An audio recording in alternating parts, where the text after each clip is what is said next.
un truc qui fait très développement personnel de base. Oh oui, je l'ai. Ah, tu l'as. Nice. You got it. That's my boy. Moi, j'étais abonné au catalogue des beaux gosses et belles gosses mécheux. T'es un des seuls gars ou le seul gars que je connais qui, au-dessus de son lit, a des questions d'introspection. C'est tout bête, mais un jour, je me suis dit, hey, attends, si les trucs les plus importants qu'on devrait avoir tous les matins en intention dans la tête, donc en passant par le conscient pour potentiellement les renvoyer dans l'inconscient, et si en fait on les matérialisait, et en fait je me forçais tous les matins à répondre à des questions, tu vois. Et à un moment je me suis dit, viens, tu te les mets au premier endroit que tu vois quand tu te réveilles. Et du coup j'ai 3 questions, c'est...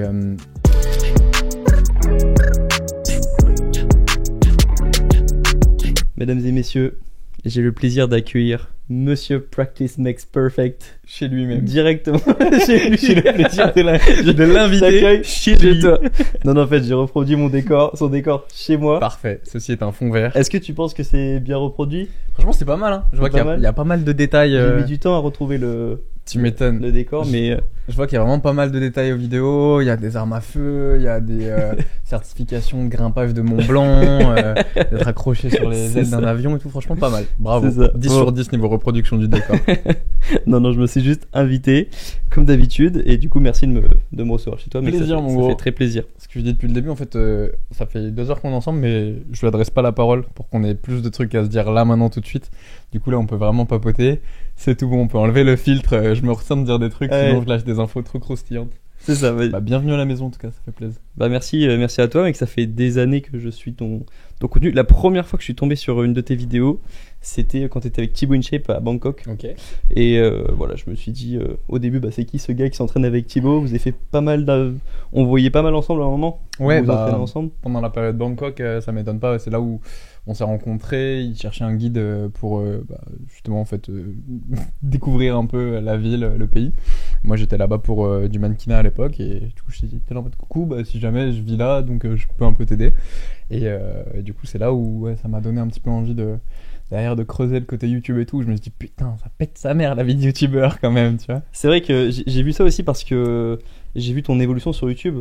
Parce que justement quand Thibaut tu l'as rencontré à ce moment-là, t'étais pas encore youtubeur à plein temps comme tu l'es aujourd'hui. Pas du tout. Et j'ai vu ton évolution justement, et on en reparlera. Je trouve qu'il y a vraiment eu un gap entre la période 2018 et 2020 dans ton contenu. Il y a eu beaucoup d'évolutions successives, beaucoup de remises en question, beaucoup de changements de direction. Mais à cette époque-là, j'étais juste déjà étudiant boursier échelon max, tu vois, quand on met les choses dans le contexte. En plus, j'étais que mannequin et j'étais en formation de coach en même temps. Donc tu vois, c'était un mix de plein de petits trucs qui n'étaient pas encore finis, tu vois, qui n'étaient pas encore achevés. Il y a rien où il y avait pas en fait je faisais plein de trucs, tu vois. Okay. Et du coup plus j'ai avancé, plus j'ai enlevé certains trucs de ma vie, j'en ai rajouté d'autres et j'ai, tu vois. OK, on va orienter tout ça, quoi. On va avoir le temps de toute façon d'en reparler. Ce qui est marrant, c'est que là les 3 derniers youtubeurs à part Lena que j'ai rencontré il y a quelques jours au moment où on tourne, c'est tous des fous. Non, c'est ouais, en quelque sorte. À un moment, ils ont forcément pris une décision un peu folle par rapport à ce qu'on attend d'eux. Mais c'est surtout qu'ils font des expériences. Ouais. Arthur, Léonard, que tu connais aussi, et toi. Et vous êtes 3 gars qui, selon moi, font des expériences, tu vois. Ouais. C'est-à-dire que tu te fixes un objectif un peu fou que tu ferais pas forcément s'il n'y avait pas la caméra, je pense. Ou que tu ferais différemment, surtout. Ouais. Mais en tout cas, des trucs, on se dit, ok, j'ai envie de voir, grimper le Mont Blanc, tirer une flèche dans une flèche, pour ceux qui... Elle est ici, ouais. C'est ça, ok. Tirer une flèche dans une flèche, parapente. Parachute, être accroché sur les ailes d'un avion. En fait, t'as juste à regarder le mur qu'il y a derrière toi, tu vois, et apprendre à faire... Il y a trop de détails, trop de choses. Tout ce qui est possible d'apprendre et d'expérimenter de manière générale. Du coup, même si c'est dur de te mettre dans une case, moi je te mettrai dans la case pour l'instant sur ta chaîne principale de youtubeur expérience qui tente des concepts et qui ensuite fait passer un message qui est celui de se dépasser quand on fait des expériences, que ça va être galère à un moment, que tu montres souvent dans tes expériences. Il y a toujours ce moment de est-ce que je continue, de rage. Ouais, c'est ça, ce moment où t'as envie de tout claquer, que tu montres bien. Et donc je te mets dans la case des youtubeurs qui font des expériences, si ça te dérange pas. Non, mais t'inquiète, c'est comme ça que je me considère aussi. C'est un peu dur de poser une étiquette sur soi. C'est Bruce Lee qui aimait pas quand on lui posait cette question en mode How do you define yourself? Et il disait toujours I'm a human being, motherfucker, tu vois. En mode, c'est dur de me mettre une étiquette parce que à la fois le mec c'était un prof de philo, à la fois c'était un un prof d'arts martiaux, à la fois c'était un artiste dans tous les sens du terme. Et du coup, il disait, oubliez pas, je suis un être humain comme vous, on l'est tous, et bref.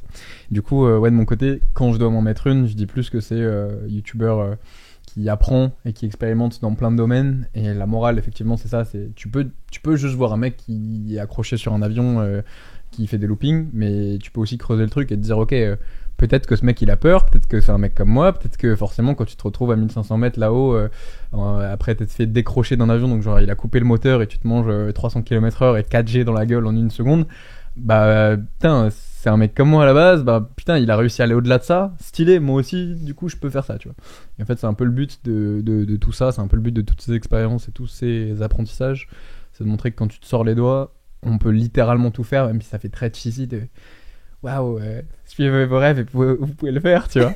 Mais c'est vraiment ça, c'est vraiment quand on sort un peu les doigts, qu'on prend un peu de recul dans tout ce qui nous entoure, que ce soit financièrement, que ce soit professionnellement, que ce soit dans tous les aspects en fait, physiquement. Tu l'as vu toi aussi qui t'es mis à la muscu récemment, qui a tryhardé fort, bah, c'est ce que tu disais dans tes derniers podcasts, tu disais ça a changé ta manière de percevoir les choses. Et c'est un peu ce que j'essaye de retransmettre aussi dans le fond, tu vois, de mes vidéos. Ouais. Ah, ça me fait rire parce que tu sais, je retrouve les mêmes expressions que tu utilises dans tes vidéos. T'as le sortir les doigts. Ouais. Mais est-ce que t'as déposé un brevet pour cette expression? Parce que, de mec, elle sort ouf, de tout le ouf. temps, tout le temps, En fait, elle sort en spontané de ouf, tu vois. Et Ça me fait rire. en fait, je me dis, tu vois, il y a des trucs comme ça, il y a des gimmicks. Je pense Thibaut, pareil, Ouais. toutes ces dames, les petites et tout, bah tu sais, c'est sorti comme ça une fois. Puis spontanément, il l'a réutilisé. Puis finalement, 5 ans plus tard, ça fait partie de son champ lexical, tu vois. Ouais. Moi, c'est un peu pareil. Hein. Le practice et tout, à la base, c'est sorti comme ça sur un coup de tête. Et au final, on en a fait une marque, on en a fait un slogan. Maintenant, on le met sur des t-shirts qui sont portés par des milliers de personnes et tout. Donc, enfin, des fois, il y a des trucs comme ça qui sortent spontanément. Il faut savoir les exploiter. Ok. Bon, c'est cool. T'as beaucoup de projets qui sont en cours. Tu C'est fais trop. beaucoup de choses sur ton activité YouTube et d'entrepreneur aussi parce que comme tu l'as dit, des marques de vêtements. Tu fais du thé. Ça, c'est du PMT. C'est du PMT qui Ça, est juste là, ouais. Ouais, ça va faire parce que c'est vraiment des trucs diversifiés.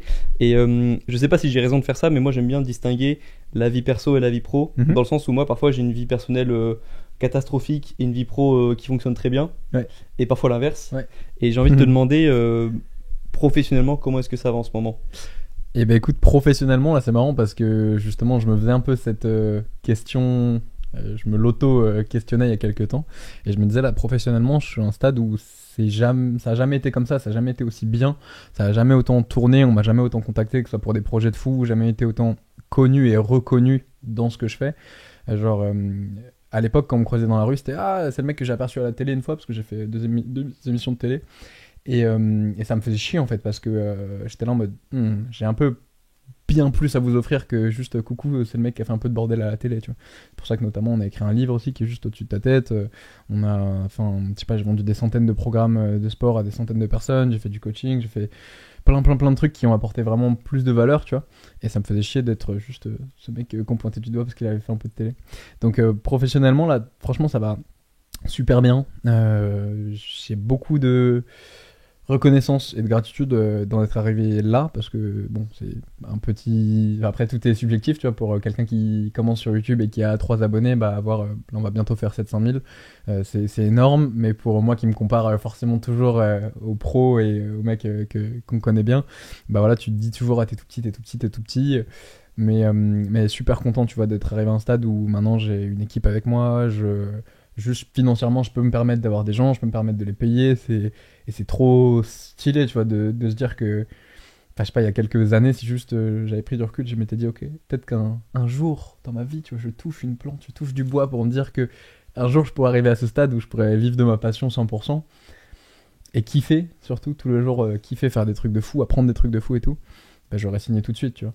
Et franchement je m'étais pas dit ça au début, donc avec un peu de recul, ouais, très reconnaissant d'en être arrivé là, et c'est que le début sur ça. Donc, Tu sais que je mets beaucoup en avant les créateurs et créatrices sur les réseaux et le fait qu'on puisse en vivre et que ça peut être une voie aussi qui est différente de celle des études pour les personnes qui sont pas forcément très scolaires, tu vois, et je le mets beaucoup en avant. Salut. On va en reparler. Je le mets beaucoup en avant parce que il y a beaucoup de personnes qui sont pas épanouies par leurs études. Je l'étais pas forcément. Les réseaux m'ont permis de m'épanouir. Mais j'aime bien aussi poser la question à chaque fois, combien de temps ça t'a mis pour en vivre entre le moment où tu as créé ton compte Instagram, parce qu'avant tu étais sur Instagram. Ouais.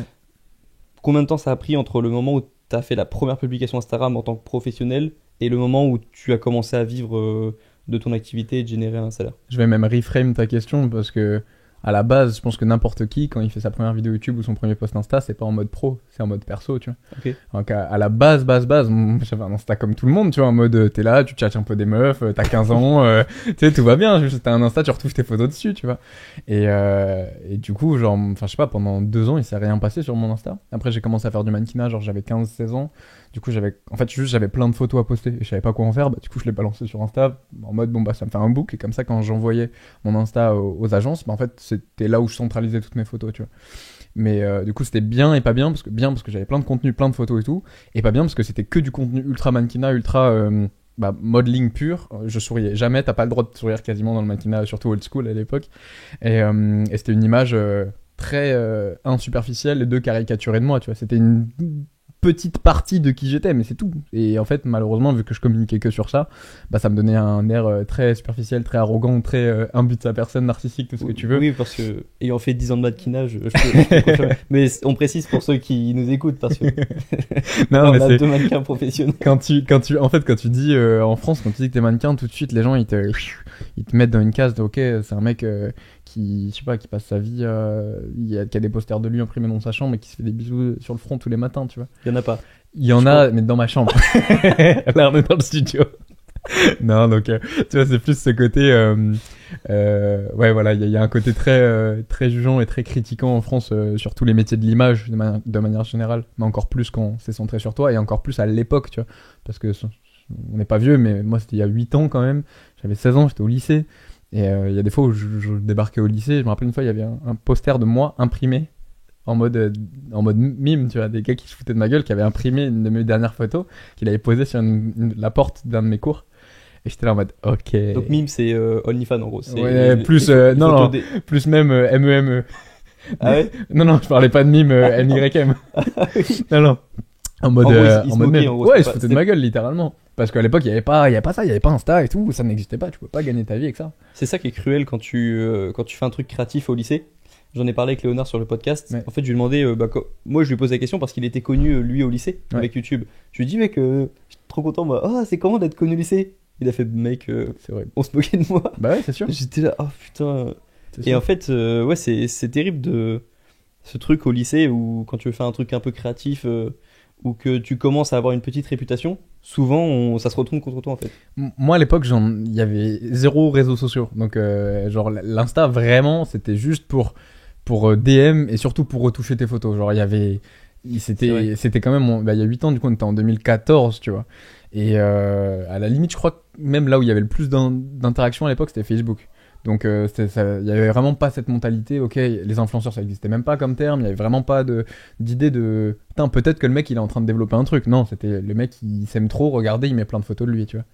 Donc, je sais plus pourquoi on en est arrivé à parler de ça, mais Je vais te reposer la question après. Est-ce que t'étais sur le groupe, le catalogue des beaux gosses et on beaux les gosses aime, nos mécheux. Moi, j'ai eu un premier coup de buzz là-dessus. Oui, parce que la mèche est toujours là 10 ans plus tard.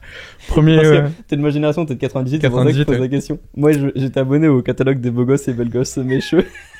Et il y avait des concours de likes ouais. où tu pouvais participer. Ouais, J'avais été en littéralement. quart de finale, un jour je t'ai refait. Faites sa mère. J'avais spammé. Je suis passé par là aussi. J'ai spammé mes 35 potes sur Facebook. Eh, les gars, likez. Et je me rappelle qu'à l'époque, les gens qui avaient plus de 1000 amis sur Facebook, c'était. Ah, c'était incroyable. Bah, c'était les influenceurs. Moi, de je me rappelle que l'époque. j'étais dans la tranche 300-500 Hmm. et c'était pas mal. Genre, j'étais content, mais. T'étais là, tu spammais les Ah, ça me demandes rappelle d'ajout des d'amis de souvenirs. tout le monde pour. Enfin bref, du coup, la question à l'origine, c'était combien de temps ça t'a pris pour C'est vivre vrai. de ton activité? Et du coup, voilà, entre le premier jour où j'ai posté une photo pour poster comme tout le monde et le moment où. Après, il y a vivre et il y a survivre. Il y a Disons- faire ton premier contrat, il Ouais. y a vivre et il y a survivre et il y a vivre, tu vois. Je vais dire 2000 euros, tu vois. Avant de. Ouais. Un salaire que tu pourrais avoir si tu avais fait des études et qu'ensuite tu démarrais. Ok. On va dire du coup, ouais, j'ai dû ouvrir mon compte Insta en 2016, un truc comme ça. Mais mon premier post Ponzo, je me rappelle, c'était une application de rencontre, c'était 50 euros. Donc déjà, faut remettre les choses dans le contexte, tu vis pas. Première fois où j'ai commencé à me dire que c'était sérieux, c'était justement quand je suis rentré de Thaïlande. Donc fin 2018. Et en fait, là-bas, j'étais parti à genre 60 000 abonnés, j'étais rentré à 80, 90 000. Et à l'époque, quand j'étais rentré en France, j'étais un des seuls Français aussi jeunes dans le fitness game, parce qu'à l'époque, il y avait personne en fait.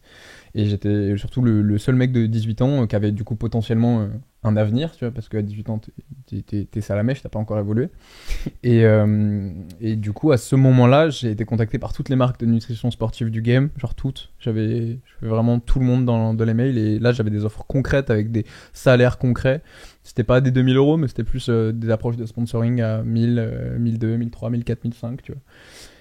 Et pour un étudiant boursier échelon max qui à la base mange 500 balles par mois à ce moment-là, tu te dis, ok, il y a un truc à faire, tu vois. Même t'es fier. Ah, ok. Ah ouais, t'es super fier, et tu te dis, et puis, tu sais, moi, enfin, je sais pas, j'ai grandi sans argent quasi toute ma vie. Mon père, il est prof de kung-fu, donc t'es dans les arts martiaux, il y a pas de sous et tout. Pareil, tu vois, quand je suis allé voir la première fois que je disais, papa, il y a une marque qui veut me payer, tu sais, tous les mois, tu vois. Waouh. Tu pètes ton crâne, et surtout, encore une fois, il y a 6 ans, c'était pas commun du tout. Donc, il m'a fallu bien 2-3 ans avant de commencer à me mettre dans le crâne que, ok, il y a des trucs à faire. Et voilà, encore une fois, entre faire tes premiers euros, survivre et vivre, il y a un fossé, tu vois. Ok. Mais ça peut aller... Maintenant, c'est plus la même chose, tu vois. Tout peut exploser suite à un TikTok, donc c'est plus la même logique, j'ai envie de dire. Donc, 2-3 ans déjà. Donc 2-3 ans sur Insta. Moi, du coup, j'ai commencé sur Insta pour contextualiser un petit peu. J'ai fait peut-être 3 ans à faire que de l'Instagram. J'ai connu le Insta sans les stories et sans les lives de l'époque où il y avait que des posts. Et en fait, il y avait même pas de vidéos. Tu pouvais quasi pas poster de vidéos. Tu sais, c'était des vidéos carrées et tout. Du coup, personne en postait. Et en fait, à l'époque, juste t'arrivais et tu spammais les posts tous les jours. Tu montais. Et vraiment, tu pouvais... quelqu'un qui mettait 2 posts par jour, sur un an, il prenait 200 000 abonnés et c'était gratuit, tu vois. Et du coup, je me suis perdu. 2-3 ans. Ouais, voilà, 2-3 ans. Avant de commencer à partir sur YouTube, où là, du coup... Mais même YouTube, c'est pareil. Je pense que si t'avais commencé YouTube de rien, ouais, t'aurais mis aussi 2-3 ans avant de tirer des premiers salaires. Ouais, de ouf. Ouais, c'est ça. Parce que surtout que quand tu commences à être sérieux dans la création de contenu YouTube, je l'ai vu que, voilà, c'est cool, hein. Mais il faut... Oh! Qui est en train... Il y a le volet qui descend. Attends, je vais crier 2 secondes. On précise. Oh, coupe le volet, mon pote! Bah ouais, mon frère! Désolé, j'ai un peu ma meuf de l'autre côté qui nous enlève la lumière. Ça, c'est marrant, on peut le laisser sans off. Ouais! Voilà, ok. Super. Mais, ou même, est-ce qu'elle peut le remonter Remonte! Mais frère! Va dans le van! Il y a un camion que toute la France connaît en bas, si tu veux. Ok, du coup, ça me paraît important de préciser, tu vois, parce que c'est un peu souvent le cas. Donc Léna, ça lui a pris 2-3 ans.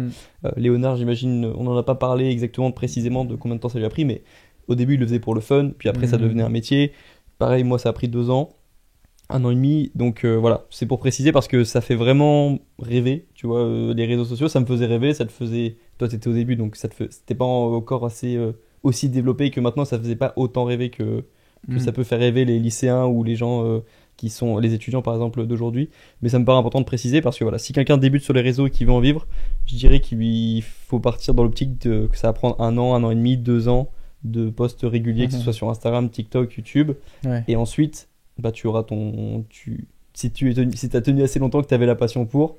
Si t'as tenu assez longtemps que t'avais la passion pour, si tous les échecs que tu vas te manger en pleine gueule, ils vont pas te décourager, si tu vas supporter le regard de tes potes qui vont changer, des autres, de la pression sociale que tu vas avoir, si tout, tu l'as su. Il y a beaucoup de si, tu vois, et j'ai vu beaucoup de potes moi tryharder et se lancer là-dedans, et c'est pour ça le 1, 2, 3 ans à créer du contenu régulier, c'est une grosse moyenne, mais tu sais, dans les moyennes, t'as des gens là.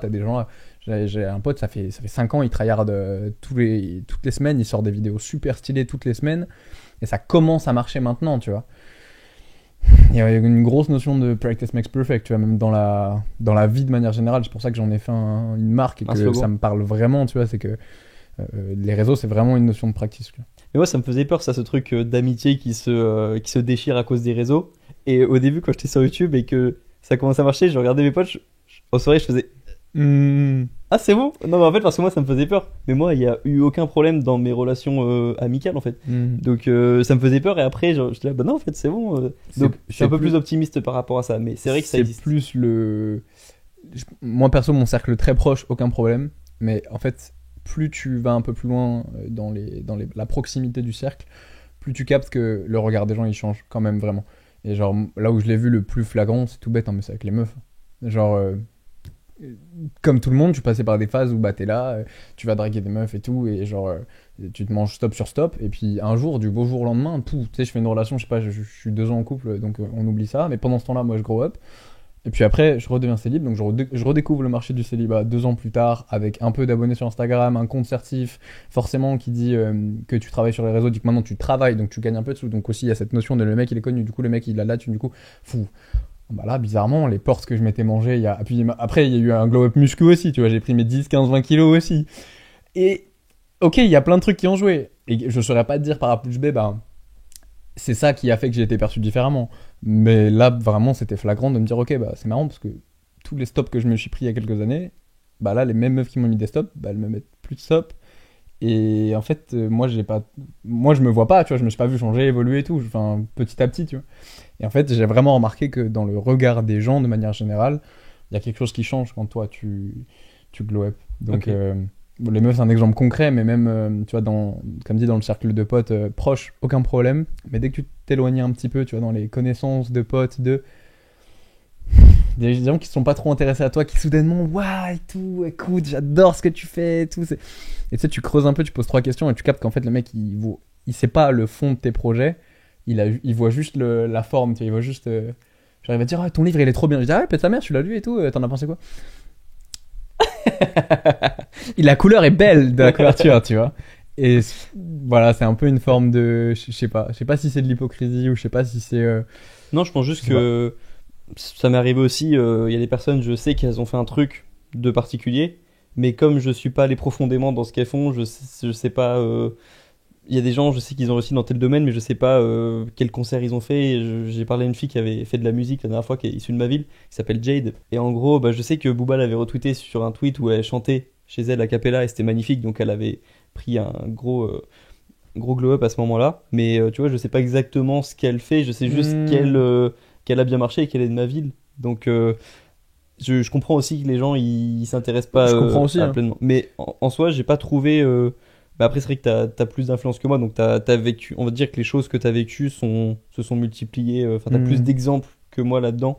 Mais si je dois donner un petit message optimiste, franchement, ça va sur les réseaux. C'est pas autant parfois la guerre qu'on peut imaginer. Oui, puis ça dépend surtout de ton entourage enfin, dans quel milieu tu évolues, avec quel type de personne et tout. Mais voilà, globalement, tout va bien. Mais c'est juste que moi qui suis un peu à l'affût, tu vois, et qui ressent beaucoup les choses et qui a un peu le flair pour ça, il y a plein de fois où j'ai un peu été déçu de me dire, ah, bah en fait, toi, je pensais que t'étais mon pote. Bah non. Tu vois. Ok. En fait, toi, tu aimes bien ce que je suis, mais moi, en tant que moi, en fait, ça, on saura jamais, tu vois. C'est en mode, si du coup, j'étais pas sur ce chemin de vie-là, le même moi qui suis étudiant tout simple, est-ce qu'on aurait été potes, tu vois? Mais c'est ce que je me dis à chaque fois, par exemple, que je rencontre un youtubeur.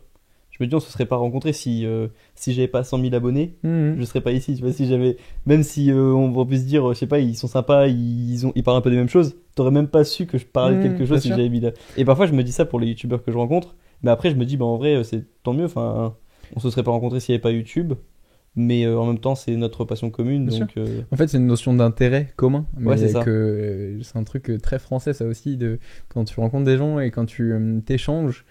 Souvent, j'en arrive souvent à entendre des phrases du type ah, mais moi, il n'y a pas d'intérêt et tout. Genre, euh, en fait, les gens, ils ont du mal à dire qu'il y a un intérêt pour eux à rencontrer tel ou tel type de personne ou quoi. Et c'est un truc qui me dérange parce que même quand juste ta copine elle est jolie, il y a un intérêt pour toi à ce qu'elle est jolie, à ce qu'elle soit jolie, tu vois. Et cette notion de.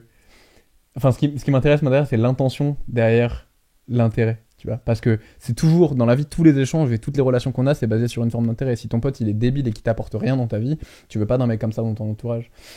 Donc, en fait, naturellement, bah, tu vas t'entourer de C'est gens... hyper Non, mais violent. c'est violent, mais c'est vrai. Enfin, si ton pote, il a rien à t'apprendre, en fait, à t'apporter de manière générale, rien à t'apprendre, tu peux pas échanger sur des sujets avec lui parce qu'il est fermé. Si vous n'avez pas de centre d'intérêt, pas de valeur commune, bah en fait, il va pas être intéressant pour toi parce que vous n'allez pas vous apporter. Le but des relations sociales, c'est de s'apporter, tu vois.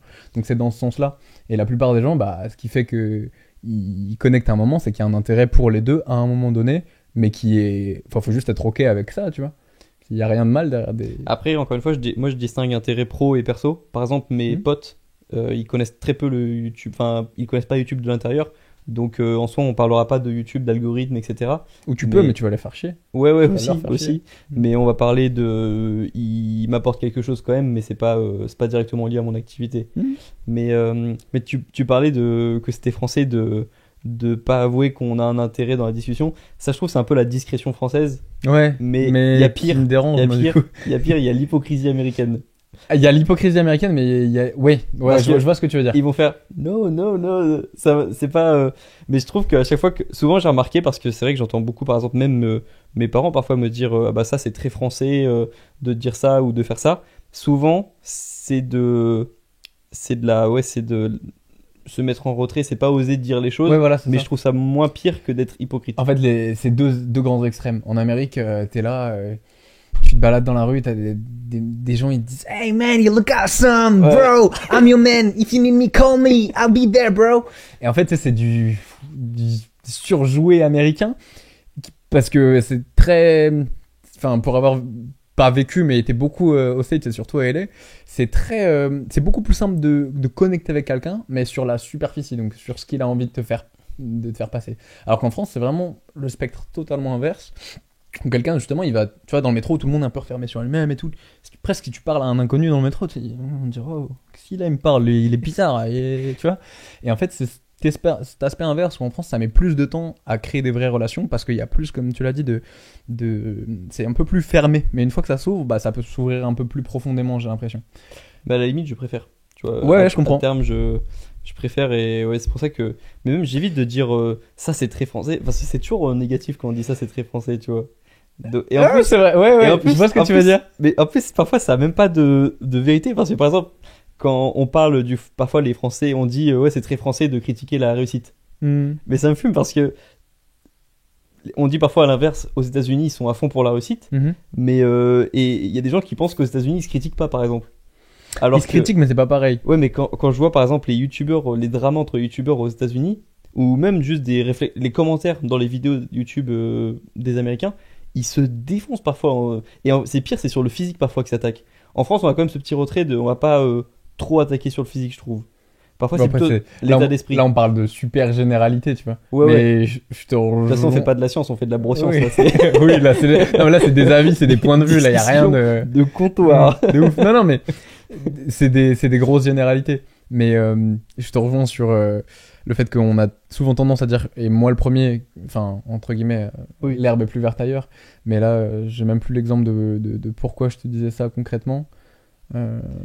C'était quoi Je sais pas, on parlait, oui, des potes qui ont des relations intéressées, de pas avouer qu'on Oui, a voilà. des relations intéressées. Et en fait, ce que je voulais dire à travers ça, c'est juste que aux States, du moins, et quand j'échange avec des créateurs US et tout, en fait, c'est clair. En fait, tu vois, la notion d'intérêt, elle est direct désamorcée. C'est en mode salut, je sais pourquoi tu me parles, tu sais pourquoi je te parle, viens, on s'aide.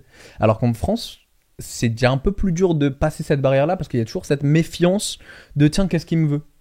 Donc, c'est ma vision des choses et comment moi je perçois les choses vis-à-vis de mon expérience, mais c'est dans ce sens-là, tu vois, que je voulais dire. Non pas que les Français on a peur de tout et Non, mais on laisse aucune opportunité de créer des vraies relations, tu vois, mais voilà, de manière générale, c'est Mais un t'as peu plus... raison, c'est un peu ça. Mais ouais, t'as raison là-dessus. Ok. Donc là, on a fait la vie professionnelle. Je t'ai demandé comment ça allait professionnellement. J'aimerais savoir comment est-ce que ça va personnellement. Personnellement, Comment est-ce qu'il va, Tristan? écoute, Tristan, il va bien, mais il est un peu fatigué là, personnellement. Là, les messages récents de mon corps, c'est bâtard, tu m'as pas écouté pendant longtemps, donc là, je vais te le faire capter, tu vois. Et Physiquement et mentalement ou... alors, si on commence physiquement, en fait, c'est marrant parce que, regarde, on peut partir T'es comme blessé, ça. non? Ouais, je suis blessé partout. Genre, c'est simple. Genre là, j'ai mes premiers points de suture, bah là, sous le pansement. Ah ouais. Hein. Donc, ça, c'est sur la vidéo qui sortira très bientôt. Bref, j'ai fait une merde, une chute nulle, en plus même pas visuelle ou quoi, même pas YouTube, tu vois, elle est moche la chute, mais bref, en vélo de descente. Donc mes premiers points de suture ici. Il y a pas longtemps, il y a un mec qui a essayé de me péter mon van, mon Yakuza, qui est assez connu et qui coûte du coup assez cher. Du coup, je lui ai couru après et je me suis tapé et le genou et la hanche. J'ai un bleu, frère, c'est un truc violet. Tu l'as chopé en live en train d'essayer de voler le. Ouais, et je me suis surtout en fait tapé le coude. Tu sais, il y a un petit point ultra spécifique. C'est Le fameux petit nerf du coude. Exactement. En fait, c'est le nerf Celui ulnaire. qu'on attaquait au lycée. Exactement. En fait, c'est ton nerf ulnaire qui, du coup, innerve tout ton bras et passe, il est responsable de la sensibilité que tu as au 4e et 5e doigt. Et là, ça fait genre 3-4 jours, je ne sens plus ces doigts-là. Là, tu peux mettre une aiguille dedans, je sens plus. Donc, il y a ça. J'ai fait un arthroscanner du poignet hier parce que plein de bobos, j'ai le droit et le gauche. Le droit d'il y a 8 ans et celui-là, hier en examen encore. Et en gros, oui, et puis soit dit en passant, j'ai failli mourir sous une barre de coucher pour la première fois de ma vie en 10 ans de muscu. Première fois de ma vie que j'ai failli crever littéralement. Tu sais, ce fail de tu fais ton coucher, tac, tac, tac. Et au bout d'un moment, t'es là et tu te dis, ok, je la pose, je peux plus. Tu la poses, sauf qu'elle se pose d'un côté et elle se pose pas de l'autre. Gros, rack d'un côté, rack pas de l'autre. 100 kg cisaillé sur non, ça m'est jamais arrivé. Le cou. J'ai eu des roll of shame. Ouais, roll of shame ça va parce qu'elle est sur toi et là tout va bien, mais moi elle était sur mon cou. Et là je suis sûr c'est pas drôle. En fait c'est simple, s'il y avait pas un mec autour, je pense en 7 secondes j'étais plus là. Donc ça c'était vraiment il y a à peine une semaine, tu vois. Ça et puis pareil, je me suis bloqué le dos comme jamais sur un squat à 160. Bref, plein de merde physique. Et à un moment, quand tu dézoomes et que tu prends du recul, ton corps il cherche quand même à te faire passer des messages souvent. Et là j'en suis arrivé à la conclusion que voilà, il fallait que je prenne un peu de temps off parce que je me l'autorise pas forcément et qu'il fallait que j'intègre les messages que mon corps ou l'univers essayait de m'envoyer, tu vois.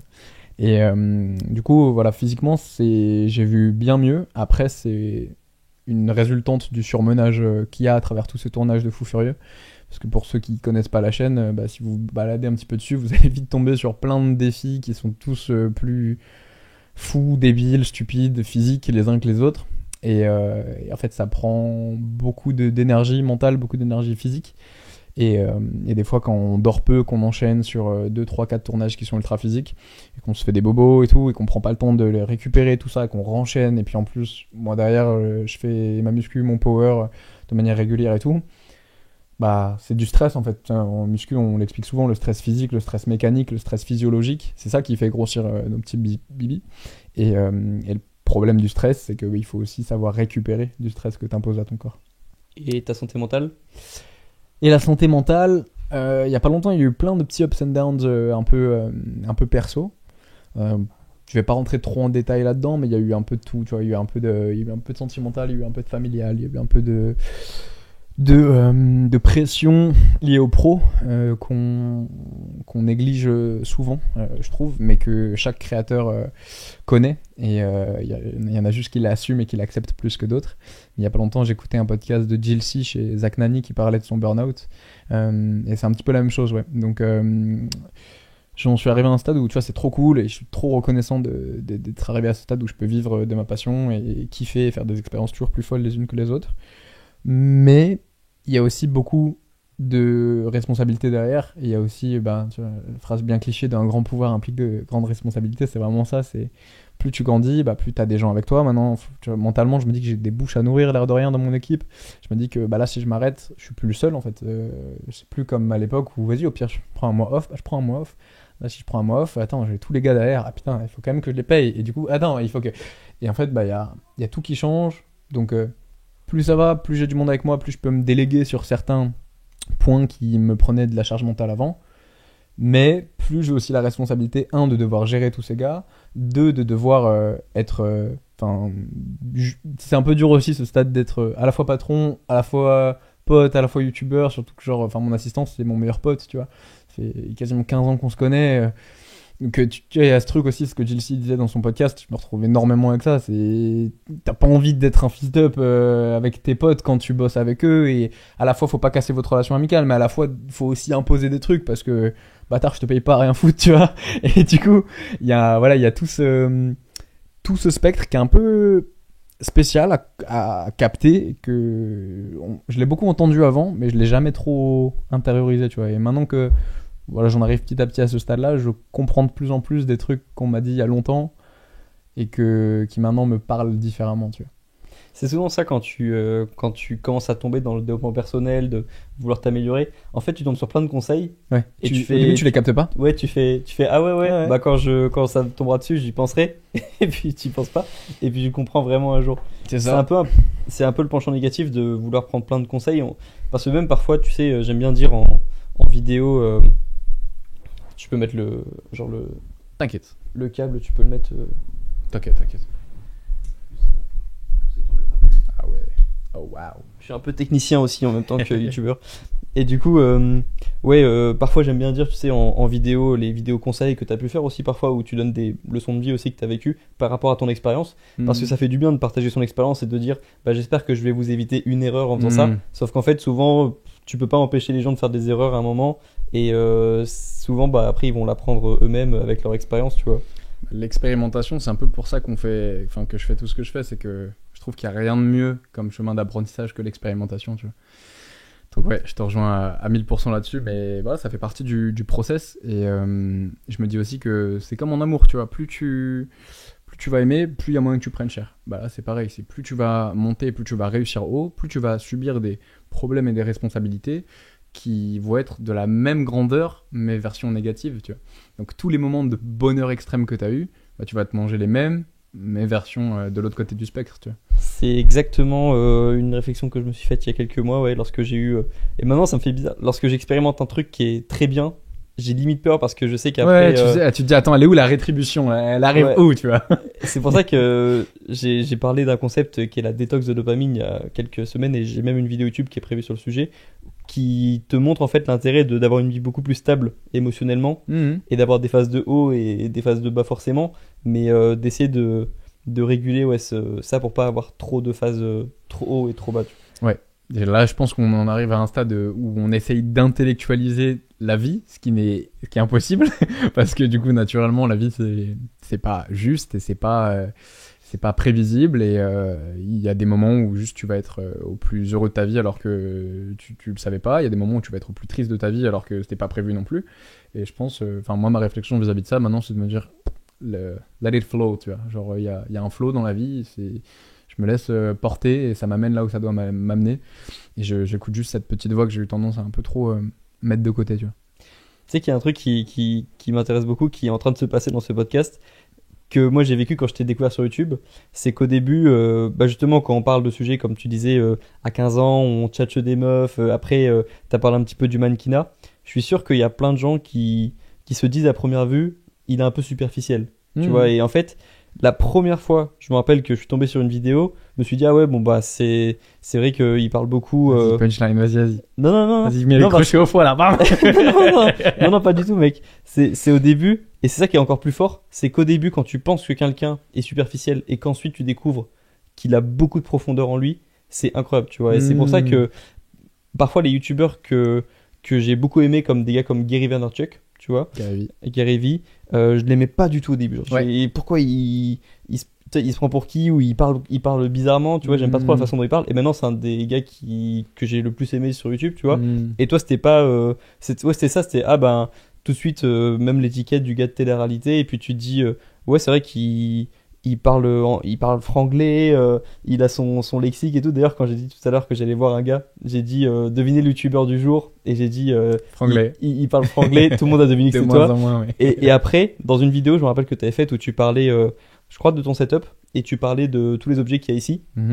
Tu parlais en même temps de plein de principes qui m'ont beaucoup parlé, et là j'ai fait ok, il a de la profondeur, le gars. Et je pense que ce qui est marrant, c'est que les auditeurs vont s'en rendre compte pendant le podcast, tu vois. Et je suis sûr qu'il y en a qui se sont... Je sais pas. Parce qu'on va parler de sujets, tu vois, il y a plein de sujets dont j'ai envie de parler, justement, où tu montres un peu toute ta profondeur. Et il y a plein de trucs qui m'ont parlé dans tes vidéos que j'ai pas retrouvé dans d'autres.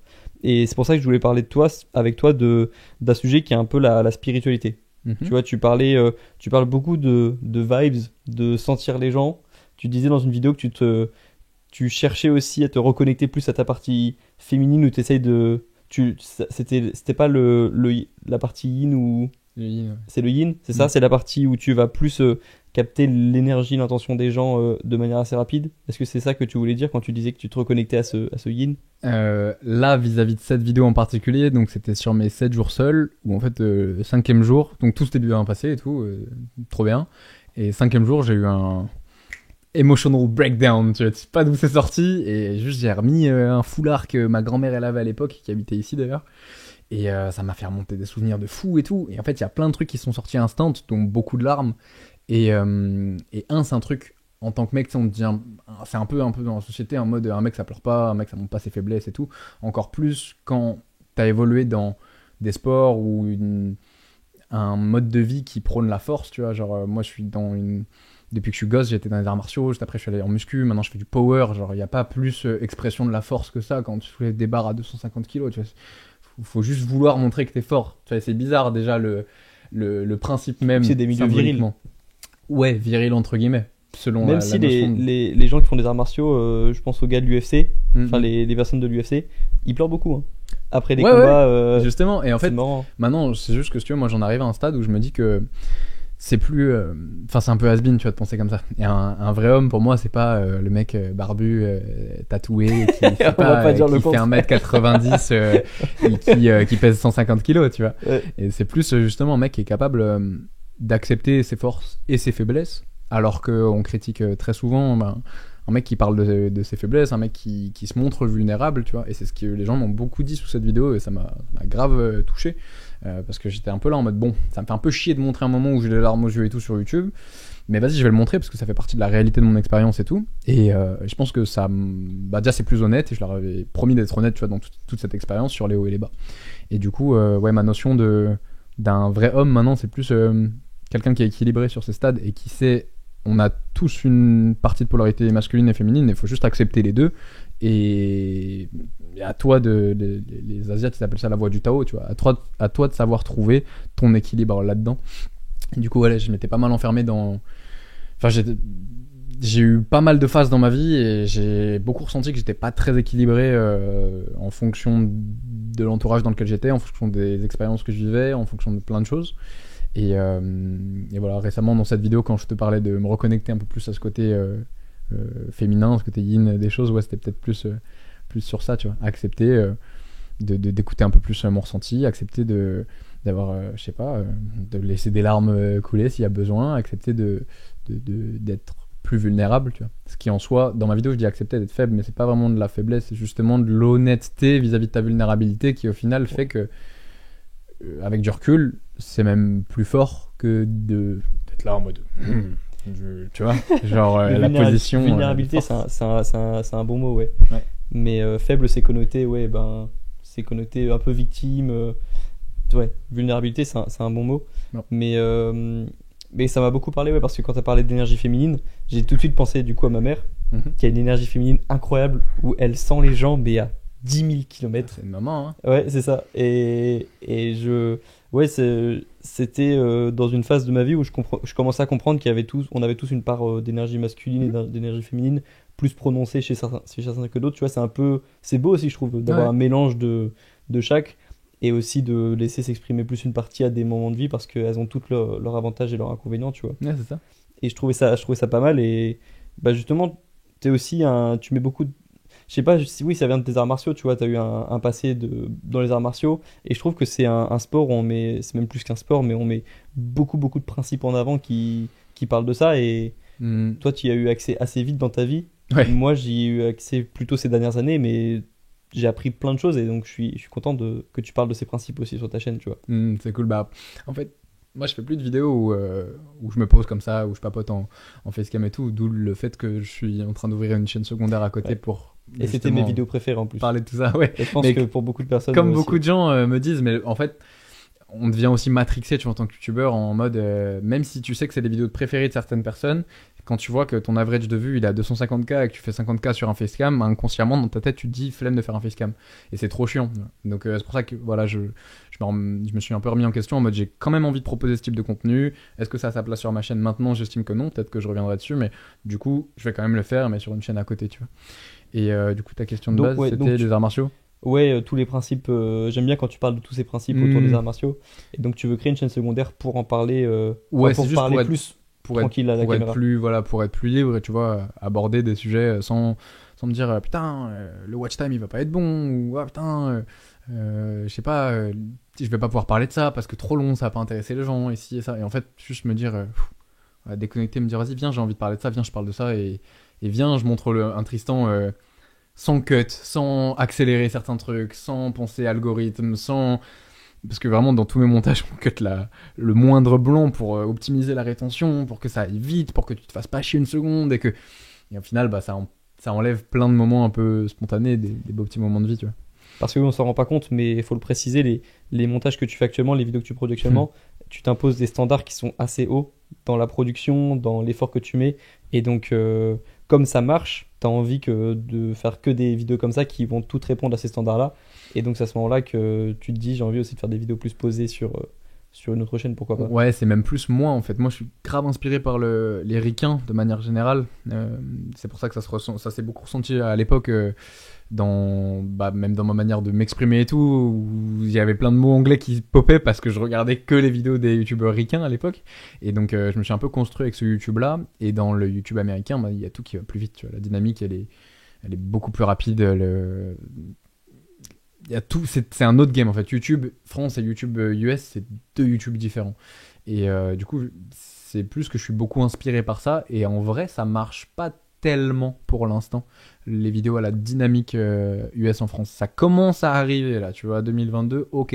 Il y a un peu Squeezie récemment qui a fait une production un peu à l'américaine sur un de ses shows, sur une de ses vidéos. Il y a un peu 2-3 créateurs qui essayent de sortir du lot en adoptant ce type de montage, ce type de tournage, ce type de dynamique.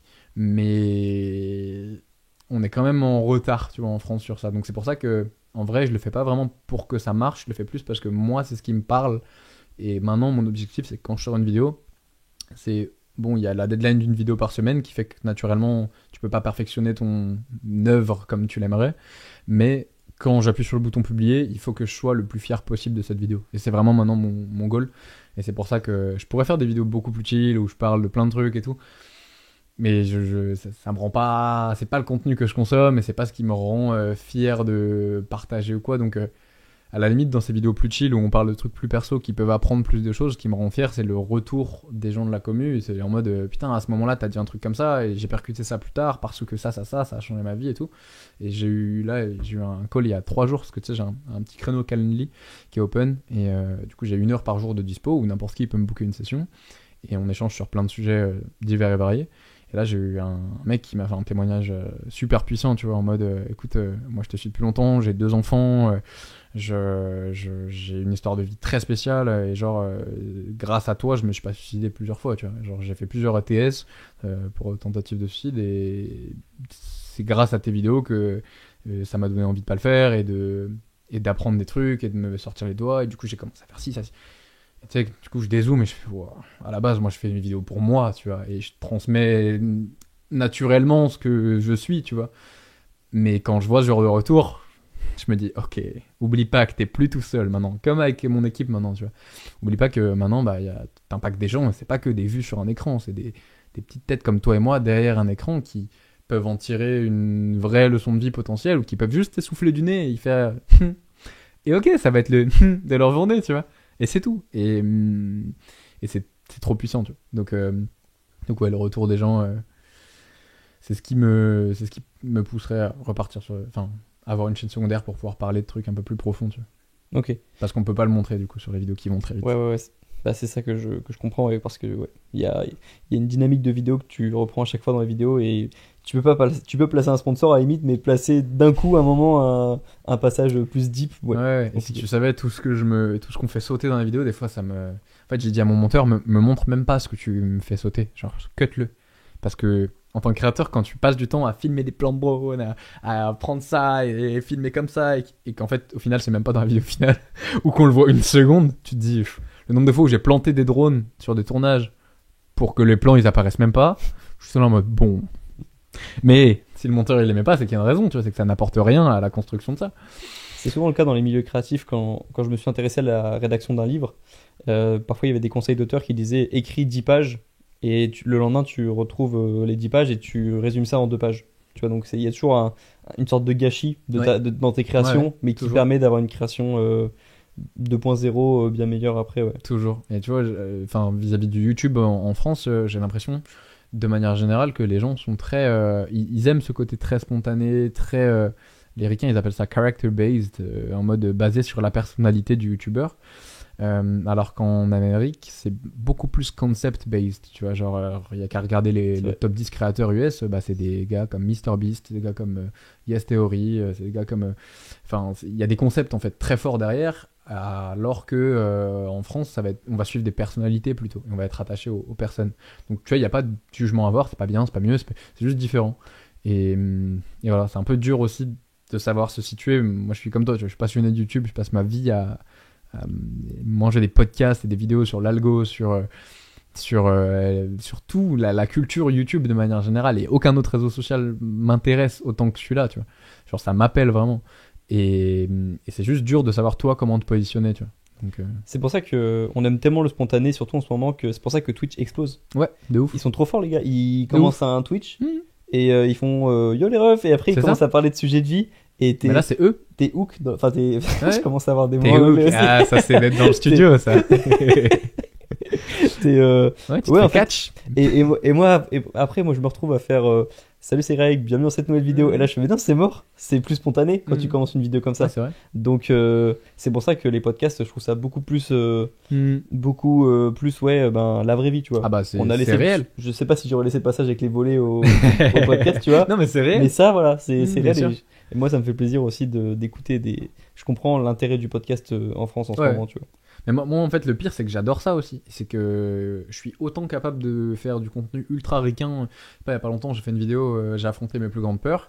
Dedans, en fait, à un moment, quand on tournait, j'ai dit, les gars, là, il y a de quoi faire 3-4 vidéos différentes. Et j'ai tout condensé pour en faire une seule, comme les ricains. Parce que moi, cette vidéo, j'en suis fier, tu vois, j'en suis content. Enfin, il y a encore. Il y a des trucs que j'aurais pu grave améliorer parce que deadline de sponsor, deadline d'une vidéo par semaine et tout, chiant. Mais globalement, c'est le type de vidéo que j'aime bien produire. Mais si j'avais été plus, on va dire, français dans mon mindset, j'aurais dit, bah les gars, on va en faire 3 vidéos. Je sais pas, une peur chacun ou différemment. On va prendre beaucoup plus de temps. Parce que sur les V1, donc les premières versions des montages qu'on a faites, il y a genre bien 20 minutes, 30 minutes par épisode. Tu vois. Enfin, par peur. Alors qu'il y a 9 peurs dans la vidéo. Donc Oui, en fait, vraiment, t'as condensé, 9 peurs, t'as dit en tout? ouais, Ouais, dans une vidéo. c'est ça, 10 même. Je crois. Mais oui, Pour que ça aille très ça vite. fait plutôt contenu américain parce qu'en fait, ils sont à un stade de concurrence tellement élevé qu'ils sont obligés maintenant de faire de tout condenser dans une C'est ça. vidéo. Et c'est vrai que comme il y a moins de compétitivité en France et donc qu'il n'y a pas encore l'obligation de condenser tout ça dans une vidéo pour être compétitif, je pense que... J'avais jamais pensé à ce côté compétitif. Bah, en fait, je pense qu'ils sont obligés parce que Ouais, c'est vrai. quand C'est tu pas vois bête, des... hein. Par exemple, tu vois un gars qui s'appelle Erac aux States. C'est un peu mon youtubeur préféré, donc Ouais, oui, et oui. quand j'ai vu ta miniature avec les serpents, j'ai dit, ah, ça Bien me fait sûr, penser à ça. bien sûr, c'est super inspiré Irak. Et tu vois, même cette lui, vidéo, elle en est- France, ce serait, Ouais. ce serait un numéro 1 ou numéro 2. Ah oui, oui. Aux États-Unis, Ouais, bah, c'est on un- dit, bon, bah, c'est un peu MrBeast, il est inspiré par MrBeast, c'est un peu le second ou même dans le top 15, tu vois. Ouais. Je pense que ça part beaucoup de la compétitivité, tu vois. C'est vrai, moi je me suis toujours dit qu'en France, s'il y avait un Irak qui était venu, donc pour recontextualiser, ce gars, c'est un mec qui a commencé en 2020, qui avait 0 abonnés sur la plateforme, qui arrivait, qui a dit yo, moi je vais faire 0 à 1 million en un an pour vous montrer que tout est possible quand on sort les doigts. Salut, c'est un peu ce que j'essaye de faire aussi avec le practice, tu vois. C'est vrai que ça m'a beaucoup parlé. Et le mec, il a fait 0 à 1 million en un an avec des concepts de ouf, des vidéos de ouf, un montage de ouf. Et il avait pas de budget au début et tout. Et même sans parler du budget, c'est pas une question de budget de savoir faire des vidéos, tu vois. Il y a des créateurs qui sont millionnaires qui font des vidéos éclatées, autant qu'il y a des créateurs qui ont pas d'argent et qui font des vidéos incroyables. Et ouais, ça m'a fasciné. Maintenant, ce mec, il va faire 7 millions d'abonnés. Ça fait 2 ans qu'il est sur la plateforme. Tu vois. Et sans parler de son nombre d'abonnés, c'est la qualité de ce qu'il produit, son average de vues, ça parle par lui-même. Tu vois. Il fait plus de vues que les mecs dont il servait au début au début, il a fait des concepts avec Logan Paul et tout pour un peu surfer sur leur gros nom et choper un peu de leur audience. Et au final, maintenant, à chaque vidéo, il leur met 3 fois plus de vues, tu vois. Alors que c'est un tout petit dans le game. Très fort, parce qu'en plus, il a donné Là, pour le coup, j'ai pas le mot en français, mais le framework, tu vois, le guide. Ouais, il bien a montré le guide, en fait. Et il a pour, même fait une formation Ouais. pour apprendre ça, que j'étais dedans. Moi. Ah, ok. J'ai fait Creator Now. Ok. Pour me dire, voilà, tu vois, c'est pour ça que je suis matrixé par les ricains aussi, parce que bah, même je prends des formations des Américains et tout. Mais ouais, c'est ça, il a apporté un truc qui n'existait pas sur la plateforme. Et pour revenir à la compétitivité, je te rejoins sur le fait que, selon moi, si en France il y avait un Irak, tous les mecs au-dessus, ils se diraient, ok, faut faire attention à lui là. Et comme tu l'as dit, il n'y a pas cette compétitivité en France parce que c'est lent. Déjà, c'est plus on est moins. Oui, déjà, la taille du pays. Déjà, voilà, fait que quand t'as 10 millions en France, enfin, voilà, ils sont 3 à l'avoir, alors que des youtubeurs ricains à 10 millions, il y en a littéralement, je sais pas, 15 fois plus. Mais ouais, c'est surtout que il y a personne qui a désolé pour les mots anglais, mais ce grind, tu vois, ce hustle. Ah ouais, moi je trouve quand même. Il y en a très peu en France. Moi, J'en connais 2-3, hein, mais vraiment moins. En fait, tu regardes n'importe quel youtubeur américain à 100K. Quand tu vois, moi quand je vois la qualité de production de mecs même à 10K, tu vois, je me dis mais il y a personne en France qui fait ça, même à 2 millions, tu vois. Ouais, mais franchement, je trouve qu'ils font. Même par exemple, là, on parlait un peu de Maison Grise en off parce que j'ai pu. C'est des personnes avec qui j'ai plus des contacts sur le YouTube et Ouais. je connais pas forcément tous les autres groupes de YouTubeurs, mais franchement, je suis impressionné de par la remise en question constante et tout. Donc, franchement, je trouve que même Squeezie qui lance pour la première fois un concept à 400 000 € pour faire une vidéo où il a réservé l'arena, Ouais. je trouve ça bien. Mais c'est vrai que Mais cette vidéo, c'est full ricain. ouais, si t'es tout le temps dans le YouTube américain, t'as l'impression que c'est lent, mais je trouve Ouais. que par rapport à la taille du pays, par rapport au nombre de youtubeurs qu'on est, je trouve que ça va. Oui. De toute façon, après ça, c'est des discussions que nous, en tant que créateurs, on Ouais. a. Je sais même pas s'ils nous suivent C'est encore vrai. derrière sur le C'est un podcast, peu, désolé. un peu C'est niché. deux nerds de YouTube qui commencent à parler de l'algo et tout. Mais c'est un peu ça le podcast en même temps. Mm. Pour l'instant, si j'invite, j'aimerais bien aussi, pourquoi pas, je sais pas, recevoir des pompiers, recevoir Mm. des personnes qui ont des parcours différents, mais c'est vrai que pour l'instant, bah, j'invite des personnes qui sont sur les réseaux. Bah voilà, ça. Bien sûr, ça t'en verras part. parler. Parce que mais Ouais. c'est là aussi où tu vois les vrais passionnés, tu vois. Ouais. Et pour moi, j'ai du mal, en fait, à concevoir des youtubeurs qui parlent pas de YouTube et pareil, des tiktokers qui parlent pas de TikTok et tout. C'est parce qu'en fait, au bout d'un moment, moi, je suis vraiment passionné par ça, au stade où dès que je me réveille, le premier truc qu'il y a dans ma tête, avant même d'ouvrir les yeux, c'est YouTube. Même si ça se voit pas pour l'instant, tu vois, j'ai pas encore les fruits du vrai travail que je mets en avant. C'est cool, tu vois, je suis content de là où je suis, mais je suis encore en train de m'échauffer par rapport à ce que je suis capable de faire. Et de la passion, bah, ça ne s'arrête jamais. Ça s'arrête pas à 18h vendredi, tu vois. Et je connais beaucoup de créateurs qui, à 18h vendredi, c'est fini. Ok. Le week-end, tu Ok, ne c'est leur dans ce parles sens-là pas. où tu dis qu'il n'y a pas ce grind. Ouais, parce que tu vois, des mecs comme Erac, bah, c'est des gars qui font. C'est des Elon Musk, en fait. C'est des Elon Musk de YouTube qui sont passionnés à un stade où ils se tueraient, tu vois. Enfin, en France, pour moi, sûrement un des plus passionnés, ça va être Thibaut. Thibaut, ça fait 7 ans, Thibaut InShape, 7 ans qu'il fait 3 vidéos par semaine. Depuis 7 ans, j'arrive pas à tenir une vidéo par semaine déjà. Il en fait 3. Max qu'il ait loupé un jour, c'était peut-être il a fait 5 jours sans vidéo. Waouh!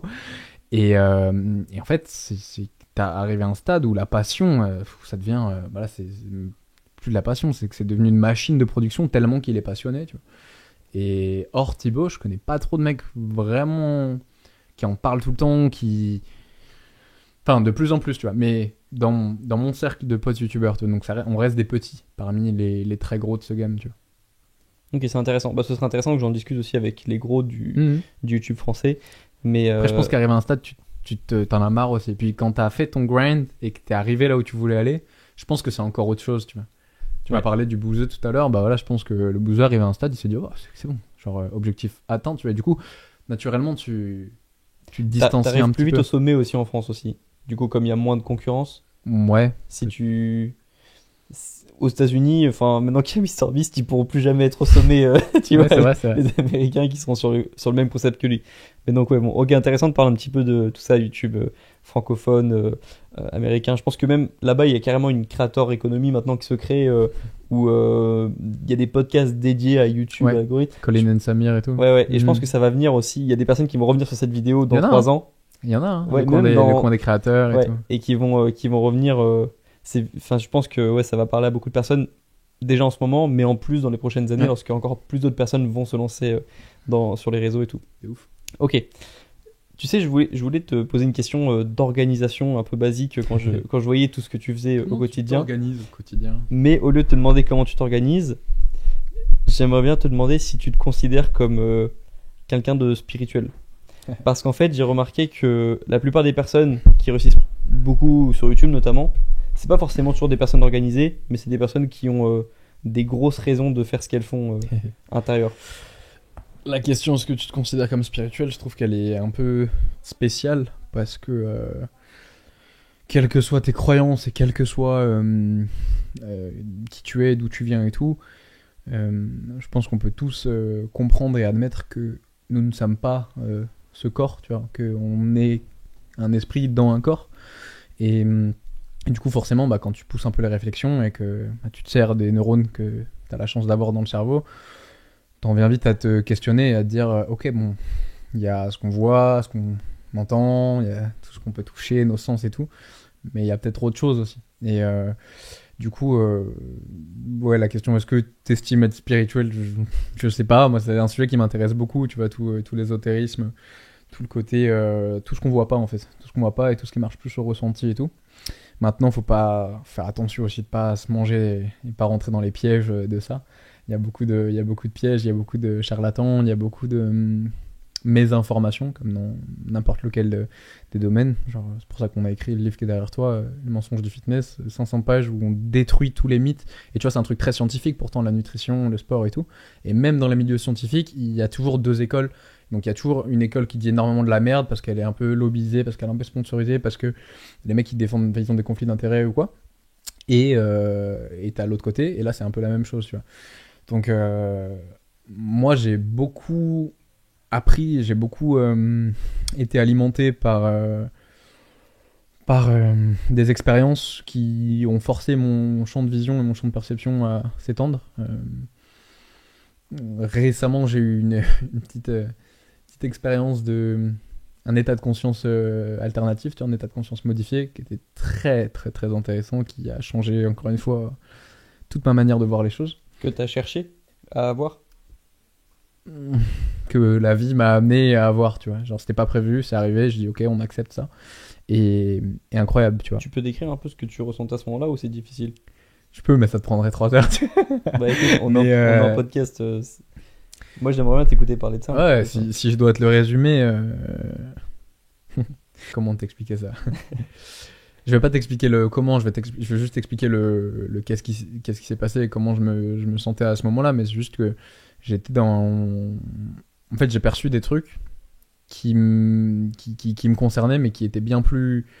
C'était pas ma tête qui parlait, tu vois. Genre, j'étais une sorte de transmetteur. Genre, je recevais des informations que je percevais comme qui venaient d'un nuage d'informations collectives et qui venaient dans moi et que je retransmettais, alors que... En fait, tu pouvais me poser une question sur la molécule de carbone qui est là dans cette plante, et je t'aurais sorti la réponse parce que j'étais connecté à un truc où je sais pas ce que c'était, je sais pas comment, je sais pas pourquoi, mais j'ai senti que c'était bien plus puissant que moi, et j'ai senti que il y avait beaucoup de choses qu'on savait pas, et je le savais déjà dû à plein d'expériences personnelles qu'on pourrait considérer comme paranormales, ou tu mets le terme que tu veux dessus, mais j'aime pas trop ce mot parce que ça fait très fantôme et tout, alors que y a juste des trucs qui sont hors du monde norme, matériel. C'est ça, hors de ce qu'on considère comme étant normal.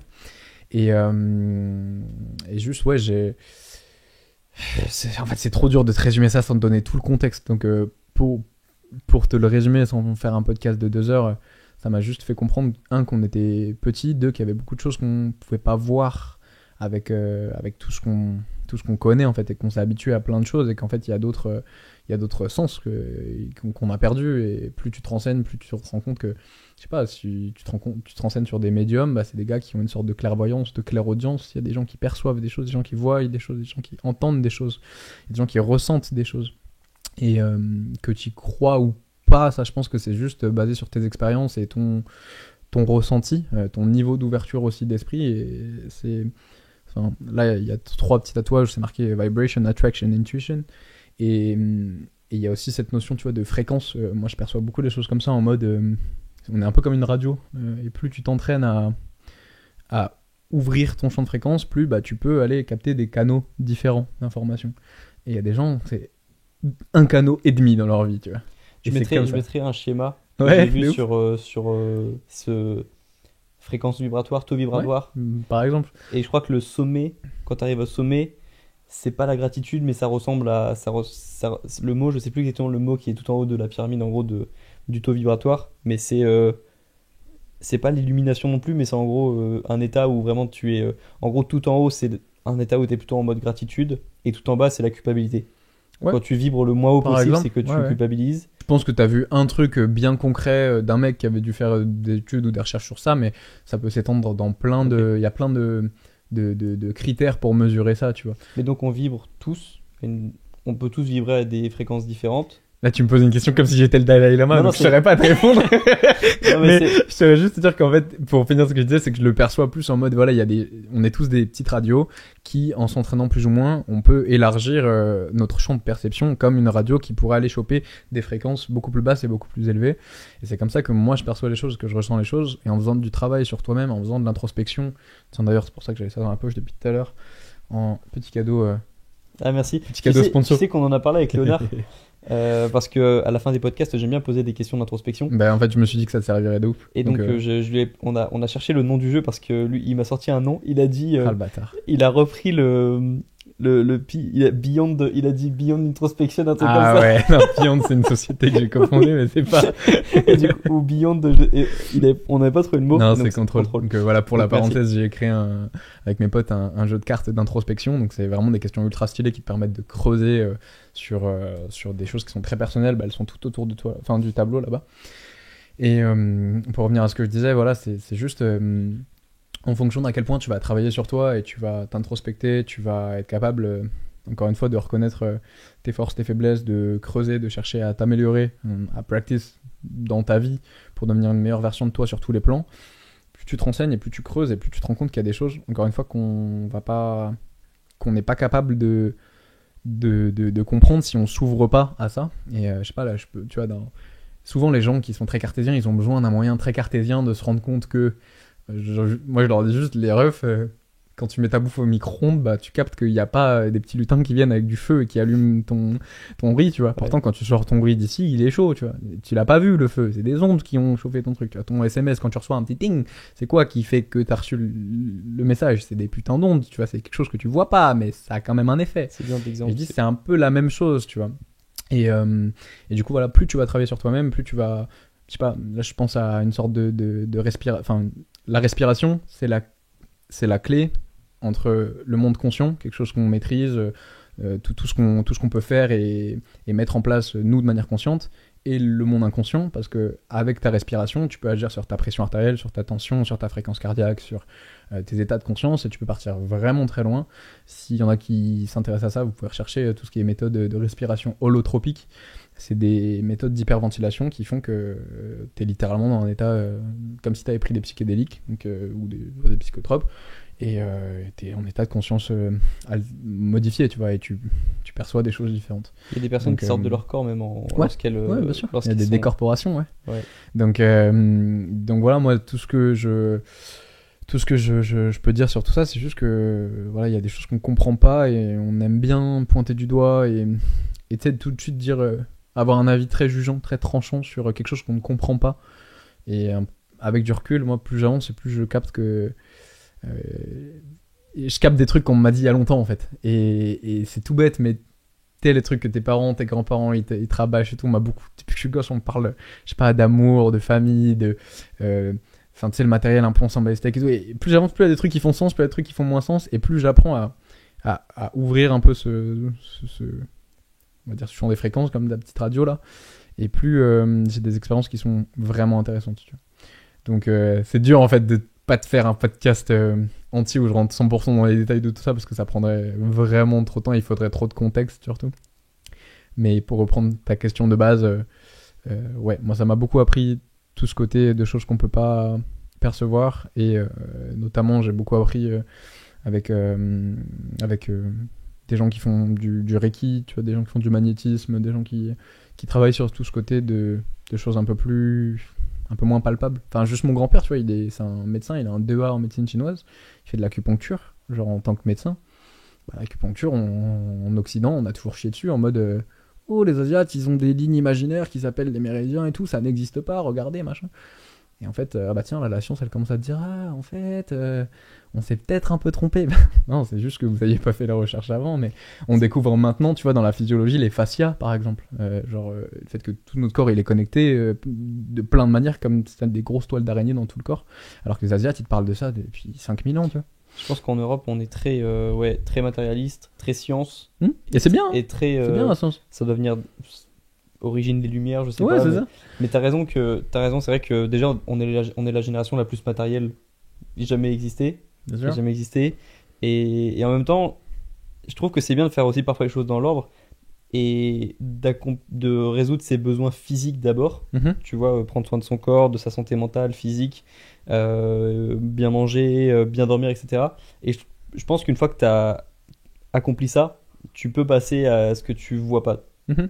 Mais C'est un tout, hein, de toute façon. Moi, je parle Ouais. souvent d'alignement, tu vois. Et je dis que j'ai commencé à être vraiment moi-même le jour où je me suis aligné, donc sur tous les plans, c'est-à-dire le plan physique, parce que tu vois, c'est tout bête, mais quand t'es pas bien dans ton corps, ben tu peux pas être bien vis-à-vis des autres, tu peux pas être bien dans une relation sentimentale, tu peux pas être bien avec tes potes, tu vas être un peu toujours en comparaison, tu vas être toujours te sentir un peu en retrait ou quoi. Donc il faut être aligné physiquement, il faut être aligné professionnellement. Si tu te réveilles tous les jours et que tu vas bosser dans un taf de merde avec un patron de merde, dans un truc qui ne te plaît pas et où tu te forces, bah naturellement tu pourras pas être heureux, c'est juste évident. Il faut être bien aussi financièrement parce que bah, si t'es dépendant, encore une fois, d'un taf de merde qui te permet d'avoir la thune pour les besoins primaires et tout, tu captes que aussi bah, tu pourras pas juste être toi-même, en fait, tu seras toujours un toi qui va devoir faire quelque chose pour au final on sait pas trop quoi, tu vois. Tu sais, c'est un peu ce cercle vicieux de je travaille là, j'ai une voiture qui me permet d'aller à ce travail, puis je paye une assurance pour cette voiture aussi et de l'essence. Puis ce travail-là, il me permet de payer mon appart que j'ai loué pour être proche de mon travail. Et proche de mon travail avec ma voiture, en fait, petit à petit, bah, en fait, c'est un putain de cercle qui t'enferme dans la rat race, comme les ricains ils disent. c'était Orelsan qui disait ça. Mhm. Ouais, je travaille pour acheter une voiture que je finance grâce à mon travail, qui Voilà. me permet d'aller à mon travail. Mais, ou alors, faut un très bon échappatoire le soir. Tu vois, parce que Ouais, et encore, hein. bah, si t'as vraiment un travail qui te fait pas vibrer, comme c'est le cas en fait de pas mal de personnes, hein, Mhm. et ou Très alors beaucoup de ou, gens. ou alors des études qui te font pas vibrer, comme c'est le cas aussi de beaucoup de personnes, et comme c'était mon cas. En fait, quand t'as vraiment un truc qui te plaît pas, par exemple mes études de droit, ça me plaisait vraiment pas à un moment, mais que t'as une activité le soir qui te fait vraiment vibrer, on revient un peu à la vibration, mais ça s'équilibre un petit peu, tu vois. Ouais, ouais. Et je me rappelle que mes études, elles me déprimaient parfois, et je sentais que je perdais plein de trucs. Je perdais ma créativité, je perdais mon enthousiasme, Ton temps, ton énergie. mon optimisme aussi pour le futur. Mhm. Et YouTube, c'est tout l'inverse. J'avais hâte d'être dans le futur parce que je me disais, bon bah là je suis un peu nul, mais dans quelques semaines je serai meilleur, dans quelques mois, etc. Tu vois. Et ça me faisait beaucoup plus vibrer et ça s'équilibrait. Donc je dirais que si, ouais, c'est dur de te sentir vraiment, sentir que tu vibres au quotidien quand t'as un métier qui te plaît pas ou que tu vois pas l'intérêt de ton travail ou que t'as un patron qui a pas les mêmes intérêts que toi. Je dirais qu'il faut trouver un hobby ou un sport qui te fait vraiment vibrer le soir pour contrecarrer un peu ça, quoi. Ouais, mais au final, tu vois, tu t'échappes.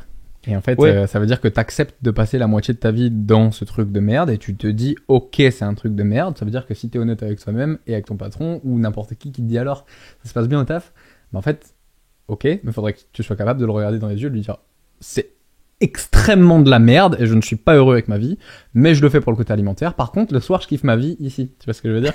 Et c'est ça, en fait, le problème, et je te rejoins à 1000%. Je sais pas où ça s'est à couper, du coup, mais quand je te disais qu'il faut être aligné et que, du moins, toutes les personnes moins inspirantes que je trouve et toutes les personnes qui m'impactent et qui partagent des vrais messages, c'est des gens qui sont plus ou moins alignés, tu vois. Il y a tous ces côtés-là, tous les gens qui sont vraiment heureux, ils sont obligés à un moment ou l'autre de s'aligner. Donc il faut que tu aies le côté physique, il faut que tu aies le côté professionnel, il faut que tu aies le côté de toutes tes relations familiales, amicales, sentimentales, même vis-à-vis de toi. Il faut que tu t'écoutes suffisamment pour faire ce qui te fait kiffer, que ce soit à ton travail ou en off aussi, tu vois, tous ces petits moments-là où, je sais pas, t'aimes faire de la guitare, bah chope ta guitare et oublie pas de passer, je sais pas, quelques minutes par jour à gratouiller ou une fois toutes les...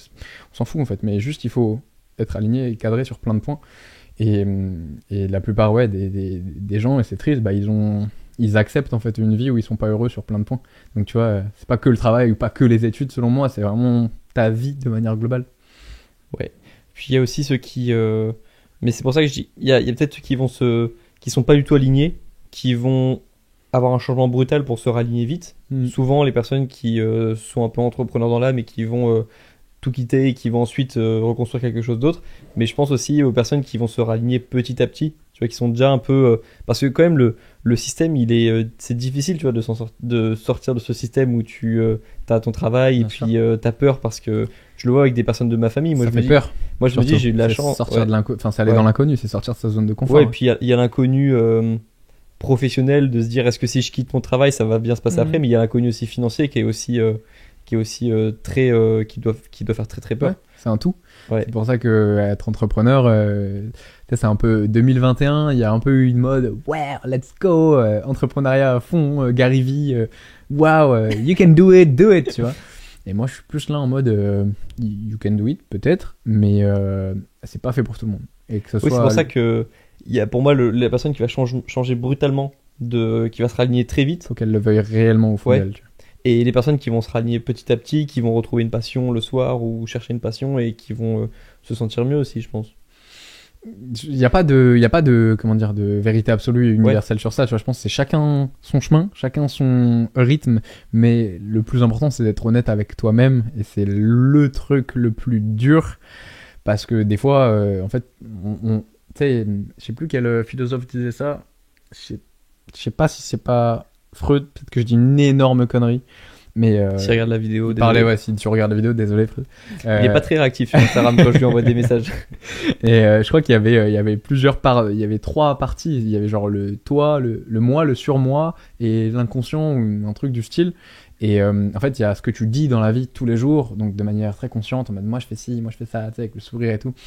Puis il y a ce que tu te dis à toi-même, c'est une deuxième chose. Et puis il y a ce qu'il y a au fond de toi, qu'au final tu ne sais même pas toi, et qu'il faut vraiment creuser pour aller chercher. Ça fait peur d'y aller. Et, Dit et comme souvent, et souvent, bah, t'es tout seul, ça va être très dur d'y aller, voire tu ne peux pas y aller. Et il faut y aller avec des pros, des psys, ou juste dans des moments de vie, tu vas te rendre compte qu'à un moment tout va bien, et là tu sais pas pourquoi tu vas ressentir des trucs de fou, et c'est ces moments-là, tu vois. L'inconscient il se révèle dans des lapsus révélateurs, il se révèle dans des moments où tu fais un truc, il se passe un truc bizarre, et tu vois, c'est dans tous ces moments-là. Donc pourquoi je te parle de ça, je sais même plus, mais comme d'hab, on se perd. On parlait de la base de la base, c'est quand Putain, on parlait de. Il y a un moustique. Il y a un putain de moustique, il faut qu'on tue. Écoute, j'ai vécu beaucoup d'années à Tahiti, je Ouais. commence à avoir les réflexes. T'as Ok. fait des arts martiaux, Ok. ça devrait le faire.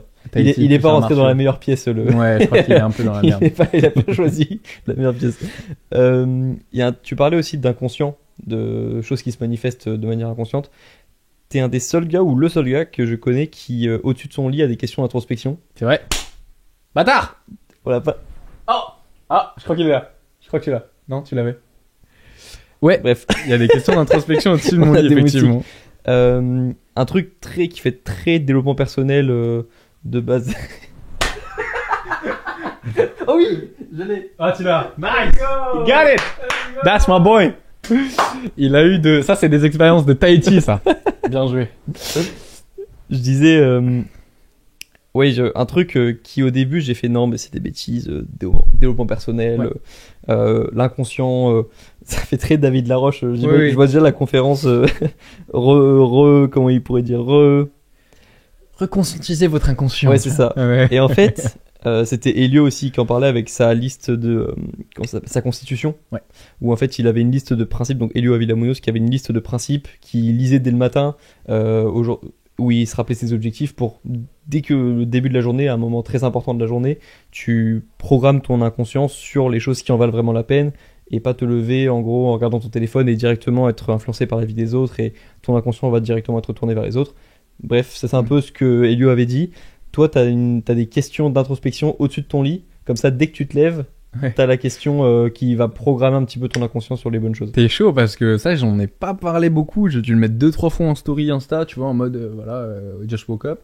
Et ouais, en fait, j'ai 3 questions. T'as juste à traverser là le dressing, tu verras.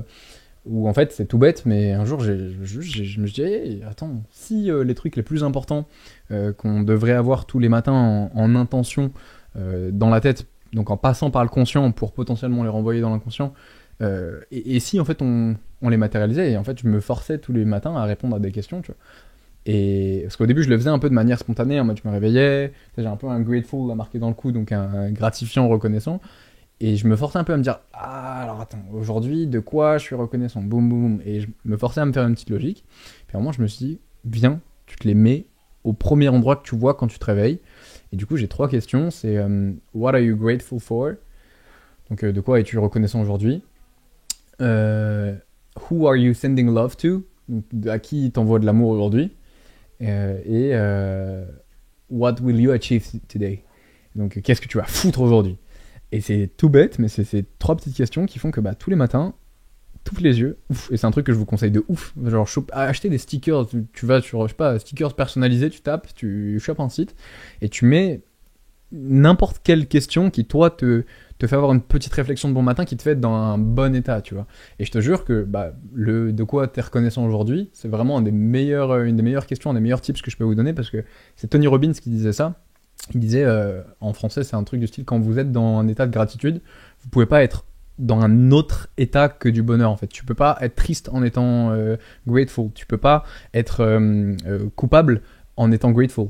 Et en étant reconnaissant, en étant gratifiant. Et du coup, l'idée, c'est là, avec cette question, c'est de te dire, ok, pourquoi t'es reconnaissant ce matin ? Moi, ma réponse ce matin, c'était ok, pète sa mère, même si mon corps, il est un peu tout cassé en ce moment, il est quand même là, j'ai encore 5 doigts de main de jambes, et ça fonctionne quand même bien, même s'il y a des bobos et tout, et merci, parce que j'aurais pu être en fauteuil, en fait, avec toutes les conneries que j'ai fait, tu vois.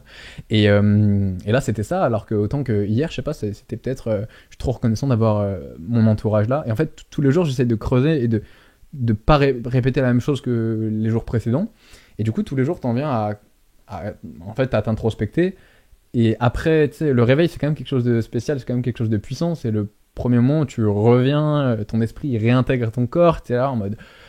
Et en fonction de tes rêves, en fonction de tes cauchemars, en fonction du mood dans lequel tu vas ouvrir les yeux, tu auras des réponses totalement différentes à ces mêmes questions qui, elles, sont fixes et ne bougeront pas, tu vois, sur les 10 ans où elles seront sur ton mur. Donc, ouais, vraiment meilleur conseil que je puisse vous donner sur ça. N'hésitez pas à potentiellement faire la même chose, vous le mettre sur votre miroir de la salle de bain ou quoi, mais vraiment le plafond au lit, c'est intéressant. Et le à qui t'envoie de l'amour aujourd'hui, tu vois, c'est pareil, c'est un peu cliché, mais moi je me visualise juste des gens de mon entourage que j'ai pas vu depuis longtemps ou pas, tu vois, et que je mets dans une petite bulle de lumière et de love, et je leur envoie plein de bonnes ondes, tu vois, juste je suis là en mode ok, je pense à toi, vas-y, je t'aime, ça fait super longtemps, ça fait peut-être des années qu'on s'est pas vu ou quoi, mais là j'ai pensé à toi, et fou. Et sûrement dans la journée, tu vois, si c'est quelqu'un que ça fait longtemps que à qui j'ai pas connecté, il va se manger un message en mode tiens, ce matin j'ai pensé à toi, je sais pas où t'en es dans ta vie, je sais pas ce que tu fais, mais plein de love et kiffe ta vie, tu vois. Et la dernière, ça c'est plus un côté un peu plus organisateur de la vie, mais je me suis rendu compte que j'étais beaucoup plus productif quand la veille au soir je me listais tout ce que je devais faire pour le lendemain, et que du coup quand tu travailles tu sais directement ce que tu vas faire. Et en fait ça c'est le dernier truc, de se dire ok, bon bah qu'est-ce que je vais faire aujourd'hui, alors attends, hier je me suis dit que ok, donc là il faut que je fasse ça, et boum. Et donc en fait ouais, c'est des petites intentions qui de bon matin te mettent naturellement dans un bon mood, si tu veux. Très très fort dès le matin d'orienter ses pensées vers les choses qui sont les plus importantes, donc l'amour, la reconnaissance et ton travail. Trois piliers parce que la passion de ta vie, ouais, c'est ça, c'est très très fort. Et je remarque tout de suite la différence entre les journées où j'ai orienté mes pensées vers les bonnes choses dès le début de la journée, et les journées où ce sont souvent les réseaux sociaux qui ont orienté. Ouais. Et c'est pour ça que je t'ai dit, t'es une des seules personnes que j'ai vu faire ça. Je t'avoue que je l'ai vu ailleurs, nulle part ailleurs. Ouais. Après, chacun peut le faire de manière différente. Ouais. Moi, je me rappelle que quand j'étais au tout début de ma chaîne YouTube et que c'était très compliqué, j'avais mis juste une feuille avec marqué 10 000 abonnés. Pour moi à l'époque, c'était énorme, 10 000 abonnés. Attraction. Ouais, c'est ça. Très important aussi, c'est ça comme principe. Et j'ai mis un mini plan, en gros, une vidéo par semaine. En décembre, une vidéo tous les jours, parce que c'est la période la plus difficile pour les étudiants. Bref, j'avais un petit plan. Parce que c'est la période qui rapporte le plus de thunes, surtout, petit coquin. Il n'y avait pas d'argent. C'est l'AdSense de Noël. Non, il n'y avait pas d'AdSense en décembre 2019 pour moi.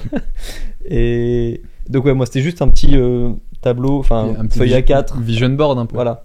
Et toi, t'as carrément mis ça sur ton plafond, t'as optimisé ça bien. Après, j'ai rien inventé, hein. Genre, tu vois, Jake Paul, je sais pas si t'as un peu suivi sa prépa avant ses combats et tout. Lui, c'est un mec qui est grave en mode loi d'attraction, en mode visualisation. Et comme dit, en fait, que ce qu'il y a derrière, on s'en fout, mais c'est tout bête juste de se dire que dans ta tête, il y a des millions d'informations par jour, tous les jours, et en fait, que tu peux sélectionner, donc de manière consciente, de te mettre un certain type d'information qui, du coup, dans l'étymologie même d'information, c'est quelque chose qui est en formation, donc tu le modèles comme tu veux, tu vois, et tu shapes, littéralement, tu dessines ta vie, ton mood en fonction de ce que tu mets dans ta tête tous les jours, et ça, c'est un peu du stoïcisme, de te dire, t'es pas responsable, enfin, il y a des choses dont t'es pas responsable, et il y a des choses dont tu es responsable, et tu es notamment responsable de tes habitudes et de tes pensées, tu vois. Donc si tous les jours t'enlèves un peu toutes ces pensées de merde, si au lieu de te dire, tu te réveilles, il pleut, au lieu de te dire ah putain quelle journée de merde, tu te dis juste Ah ok, il pleut, vas-y, bah, je sais pas, c'est cool. Je sais pas, tu trouves X ou Courir Y sous la raison, pluie, c'est tu bien, vois. par exemple. De quoi? Courir sous la pluie, c'est agréable. Ouais, par exemple. Et je sais pas, tu vas te dire. Enfin, je sais pas, en fait, juste tu Tu te reframes mets et tu dans un penses mood différemment. pleuvoir, je vais écouter du lofi chill, C'est ça, hip-hop. par exemple, vas-y, trop bien. Maintenant, c'est ça, c'est. Ah, il pleut, ok, trop bien, ça. J'ouvre les fenêtres et ça, ASMR, il pleut, tu vois. Et en fait, juste si tu reframes ça, bah, tu pars naturellement dans un mood qui est pas le même, en fait. Et comme tu l'as dit, ça, c'est le coach de Will Smith, coach mental, je crois qu'il s'appelle Jim Cook, un truc comme ça, un asiate, qui disait quand vous vous faites réveiller par votre téléphone, et donc déjà naturellement, c'est un peu bizarre de se dire que c'est un petit objet électronique qui te force à te réveiller, et que en plus de ça, tu pars direct sur les notifications et tout pour t'ouvrir un peu la gueule. Ça veut dire que tu n'as même pas eu le temps de réincorporer proprement ton corps. Entre guillemets, ton esprit il est un peu parti en couille, tu vois, Ah oui, c'est lui qui a dirigé ces dernières heures. Tes premières pensées de la journée. Ouais. Et là, les premières pensées que tu te manges, c'est des trucs qui ne viennent pas de toi. Et c'est souvent en plus, c'est souvent de la charge mentale, soit du travail, soit des responsabilités, soit des bad news des réseaux sociaux, soit. Et comme, encore une fois, Gary Vee l'avait dit, la négativité, ça parle beaucoup plus que la positivité. Donc, c'est normal que dans les news, on se mange que des trucs négatifs, tu vois. Donc, nul de commencer sa journée sur des. Et même, c'est agréable en fait de se dire qu'on a de l'imagination, que c'est une chance, qu'on peut moduler beaucoup de choses ici. Et c'est agréable de se dire qu'on va créer des scénarios positifs et se dire que si ça s'est produit une fois dans notre tête, ça peut se produire dans la réalité. Au moins, ça s'est produit une fois quelque part dans notre tête. En attendant que ça se produise dans la réalité, si on s'est imaginé le faire, c'est que ça s'est produit déjà au moins une fois, tu vois. Bien sûr. Moi, en fait, j'ai réussi même plus trop à prévoir, enfin à visualiser et concevoir, tu vois, la vie autrement, en fait. À la base, avant toute chose, il y a des idées, tu vois. À la base, avant n'importe quoi de concret, il y a des pensées. Et je remarque que la plupart des gens dans mon entourage qui ont été dans des grosses phases de dépression, qui ont été dans qui ont eu des problèmes, des vrais trucs et tout, en fait, entre guillemets, vous l'avez un peu attiré, tu vois. Entre guillemets, tous les jours, vous étiez là à focus sur toute la merde. Et je dis pas c'est ta faute et tout, mais je dis juste que tous les jours, tu te concentrais sur tout ce qui n'allait pas au lieu de regarder tout ce qui allait. Tous les jours, si tu savais que tu étais un peu malade, bah tu étais là en mode putain, je suis malade. Et ça, à force de répétition, sur des années, sur le temps, bah ça, mentalement, tu t'es dans un autre mood, tu vois. Et puis il y a le mental, puis il y a aussi le psychique derrière, tu vois. Et si tous les jours, ça c'est prouvé, tu vois, en sciences du sport, on sait qu'un athlète, quand un mec qui part pour faire un record du monde, c'est bête et méchant, et on va juste le résumer comme ça, mais si avant d'attaquer sa barre, il se dit ok, c'est une barre trop lourde, putain, c'est dur, wow, ça va être chaud, je vais pas l'avoir. Il y a 80% de chances qu'il faille son truc, et ça c'est vraiment prouvé, genre sciences cognitive et mentale, préparation physique du sportif. Même le sportif, on lui dit, parce qu'à la base j'ai un diplôme dans le sport, j'ai un 2 métier de la forme, et notre prof Émeric Guillot, il avait écrit plusieurs livres sur ça, et il disait quand tu t'adresses à toi-même, il faut faire comme si tu t'adresses à un sportif en fait. Il faut faire comme si tu t'adresses à quelqu'un qui est avec toi et que tu veux booster de ouf. Donc il n'y a pas de vas-y, je peux le faire, c'est déjà tu peux le faire, et il faut que tu t'adresses à toi de cette manière pour que ton conscient le perçoive comme ça, tu vois. Et donc ouais, il y a juste un positionnement mental à avoir dans plein de circonstances qui vont définir des choses très concrètes par la suite. Ok. Donc il y a la loi de la vibration dont on a un petit peu parlé, la loi de l'attraction aussi, concept aussi auquel je n'adhérais pas forcément au début. Je me disais bon, tu vois, t'en avais parlé dans une vidéo, tu disais oui, mais des personnes elles disent moi j'aimerais bien être musclé, elles le sont pas, donc ça marche pas la loi de l'attraction. On fait ça. Bon, après tu grandis et puis tu te rends compte que c'est plus profond que ça, et en tout cas juste le fait d'y croire, ça t'apporte un plus. Donc pourquoi pas essayer d'utiliser cette imagination qu'on n'utilise pas beaucoup en fait. Ouais, puis surtout tu vois, quand on remet un peu les choses dans le contexte, moi je connais personne qui a réussi qui voulait pas réussir, tu vois. Qui n'avait pas imaginé qui s'était pas vu réussir, qui s'était pas mis dans un mood de je vais tout casser, je vais réussir et tout. Et en fait, si tu regardes autour de toi, si là maintenant vous pensez à n'importe quel artiste, n'importe quel acteur, n'importe quel écrivain, personne qui a réussi dans n'importe quel domaine, à un moment donné, il l'a cherché, il l'a voulu, il l'a pensé, il l'a appelé, il l'a tiré, tu vois. Donc les raisons du pourquoi et du comment derrière, on n'en sait rien. Bon, il y a plein de théories et tout, et c'est encore d'autres sujets. Mais par contre... voilà, après c'est des points de vue, mais pour moi ça me paraît pas concevable que ça passe pas d'abord par là, tu vois. Je me dis toujours que dans l'idée qu'il y a un créateur, imaginons sans lui donner de nom, Mhm.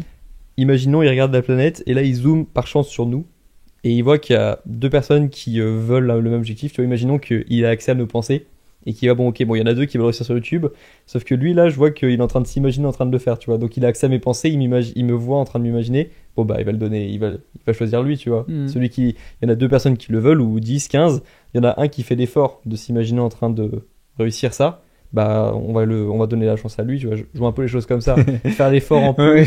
Tu vois. Ouais, c'est ta manière de voir les choses. Ouais. Et en fait, non, comme tu l'as dit enfin, tout à l'heure, tu vois, dans en tout ton cas, c'est imagination. une manière de voir les choses. Ouais, Parce ouais. que là, je disais juste, bon, imaginons qu'il y a un créateur. Moi, je vois les choses un peu comme ça, mais bon, c'est un peu plus précis que ça. Mais disons, dans l'idée, il y a une personne, il y a un créateur qui est en train d'organiser un petit peu le monde, qui zoome sur nous, il voit qu'on est en train de réfléchir à un truc, on le donne à lui.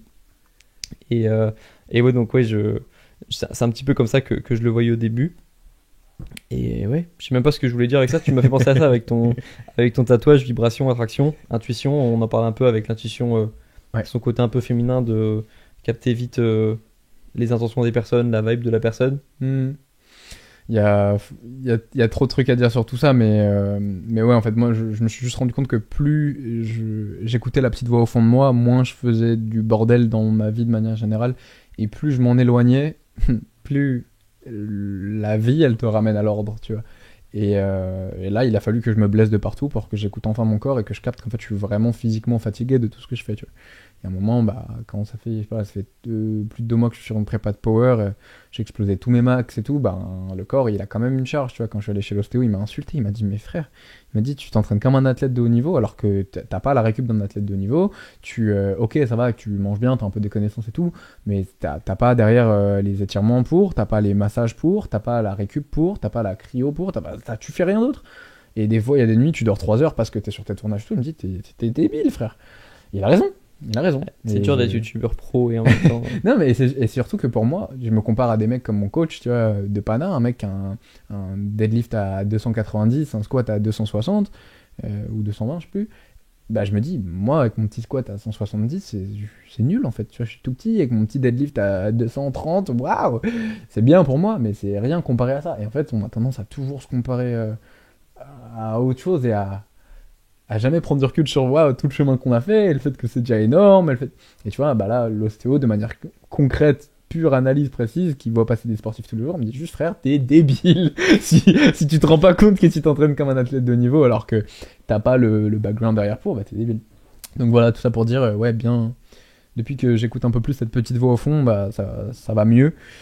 Et même moi qui te dis ça, mais des fois, t'es tellement la tête dans le guidon que, tu vois, comme dans ma vidéo 7 jours, t'as besoin d'un jour où t'es là et boum, il y a un truc qui va surgir et qui va te ramener à une émotion d'un moment que t'as occulté parce que, je suis occupé, attendez, faut que j'envoie un mail pour une collab et machin, et puis faut que je gère mon pote pour cette vidéo. Fou, ça y est, t'as occulté cette émotion-là et bah elle ressort, t'inquiète qu'elle ressortira un jour.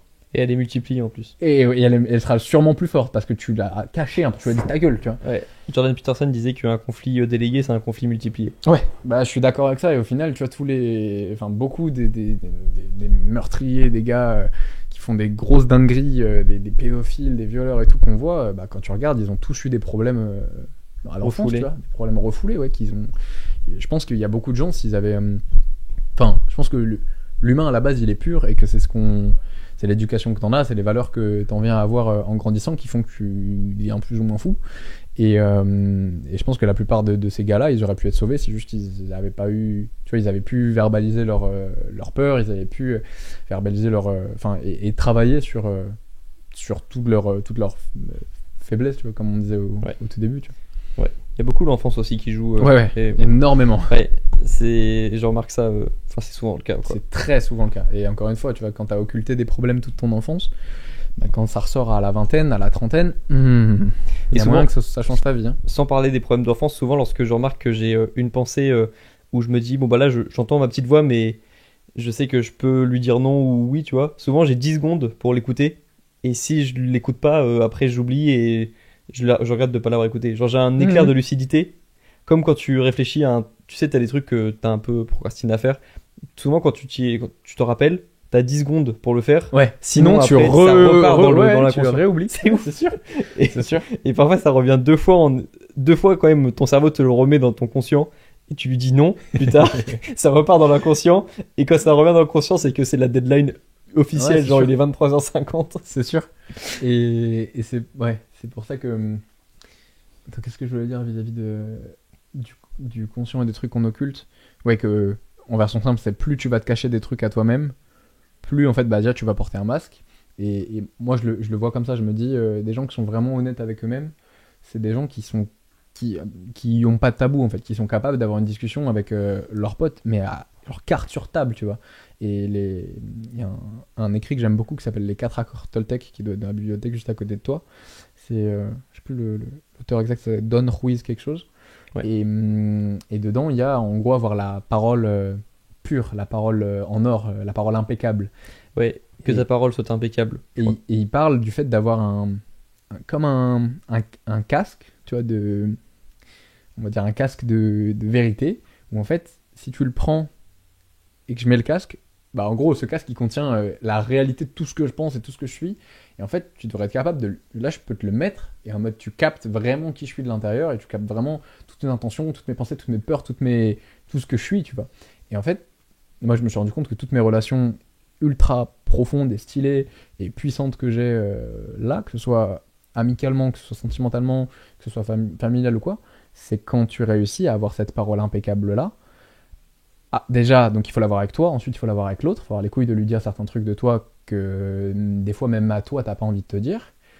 Et il faudrait voilà, être capable de lui donner ce casque là et de lui dire tiens, genre regarde à quel point je suis transparent avec toi, je te donne toutes mes peurs, je te donne tous les trucs sur lesquels on est vulnérable et on n'a pas forcément envie de t'entendre. Tu vois. Et au final, quand tu raisonnes comme ça, tu te rends compte qu'il y a très peu de gens de ton entourage, même très proches, que tu connais autant que tu penses les connaître. C'est pour ça que le jeu de cartes qu'on a créé, tu vois, il est très cool. Parce qu'on n'a rien inventé dans la question, c'est des questions qui existaient déjà. Par contre, on a tout centralisé pour que sur une soirée avec tes potes, tu sortes une carte. Et je sais pas, il y en a une qui a vraiment fait déménager un de mes potes et qui l'a fait changer de taf, tu vois. C'est une question, une carte. Mais ça peut créer. Quand tu creuses sur ce genre de questions, même avec des gens que tu penses connaître, en fait, tu te rends compte que tu les connais pas. Parce que même eux, ils se connaissent pas eux-mêmes. Tu vois. C'est ça qui est stylé. J'ai l'impression que de toute façon, quand tu arrives à organiser tes pensées et tes dires, le succès après il est assez inévitable parce que tu sauras précisément ce que tu veux, qui tu es, tu vas avoir une clarté d'esprit et une clarté de pensée aussi qui Ouais. va te faire progresser beaucoup plus vite que C'est ça. tout le monde. C'est pour ça que je parle beaucoup d'honnêteté, tu vois, et cette parole impeccable, elle me parle de C'est plus en plus. Et c'est ça qui est dur, c'est que bah, y a des trucs, si t'es vraiment honnête, il y a des trucs qui vont... C'est moche parfois de dire, enfin c'est des trucs moches, tu vois. Bah, c'est des trucs qui... En fait, Ça rend l'histoire moins belle, du coup on se dit on va pas forcément.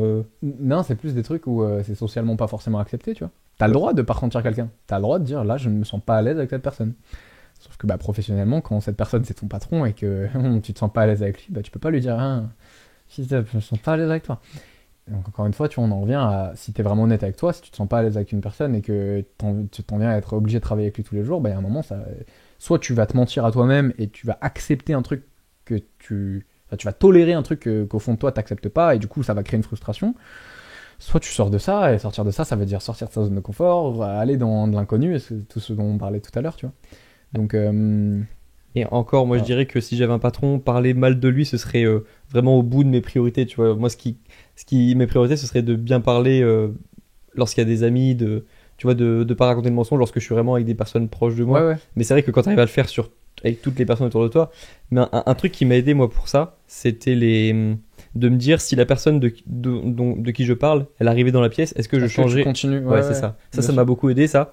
Et même petit, j'étais un peu un gars un peu blagueur, tu vois, qui aimait faire des blagues et qui avait plein de groupes de potes différents. Et donc parfois, ça m'arrivait d'avoir faire des blagues sur Ouais, un c'est groupe, ça. à l'autre groupe. Et ouais. ça fait rire le groupe. Ouais. Mais je me dis, si la personne est rentrée dans la pièce, je parlerai pas de la même façon De parce que je me permettrai pas. Et ça, ce truc de me Bah, c'est dire, ça, la est-ce que parole si la impeccable. personne, elle était là, je l'imagine, même si pas là physiquement, si elle me regarde, tu Ouais, vois, ouais. je me dis, est-ce que je parlerai de la même façon? Non, bon bah je le dis pas. Ouais, tu je suis d'accord. Je suis d'accord. Et ça, c'est, tu vois, c'est avoir une notion de parole impeccable, du moins, comme Ouais. le livre.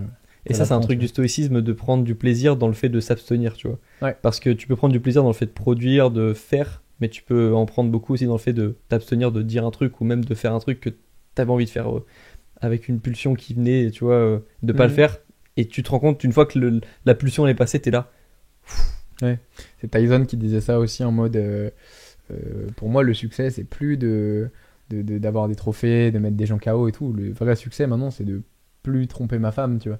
C'est de plus faire certaines choses, c'est de plus casser la gueule à un mec qui m'a parlé mal ou machin. Donc, ouais, Bon, ça il l'a revient. refait malheureusement hier Ouais, dans mais, l'avion. mais ça revient, j'ai pas vu. T'as pas vu, il a cassé. Ah, Bon, merde. le gars était vraiment. Ça, c'est terrible aussi. Enfin bref, Tyson, il a encore cogné un gars dans l'avion, mais Ok. le gars le filmait et il disait en gros qu'est-ce que tu vas faire. Tu vois, il profitait du fait que c'était Tyson et Ouais, qu'il mais- savait que. Mais par contre, ouais, Tyson, c'est devenu un amour, tu vois. Ouais, c'est il ça. a eu une évolution Il est très, mentale et très inspirant, spirituelle. Tyson, maintenant. Ah, Tyson, il m'a fait Les- avoir des larmes aux yeux, hein, deux, Les trois gens fois, s'en hein. moquent beaucoup parce que il est de façon. Voilà. Et puis on se dit, ouais, boxeur, il a pris trop de coups dans la tête, il dit Non, n'importe non, quoi. Et Tyson, il est sort des très trucs. élevé. Il est très élevé, il a des... Ouais.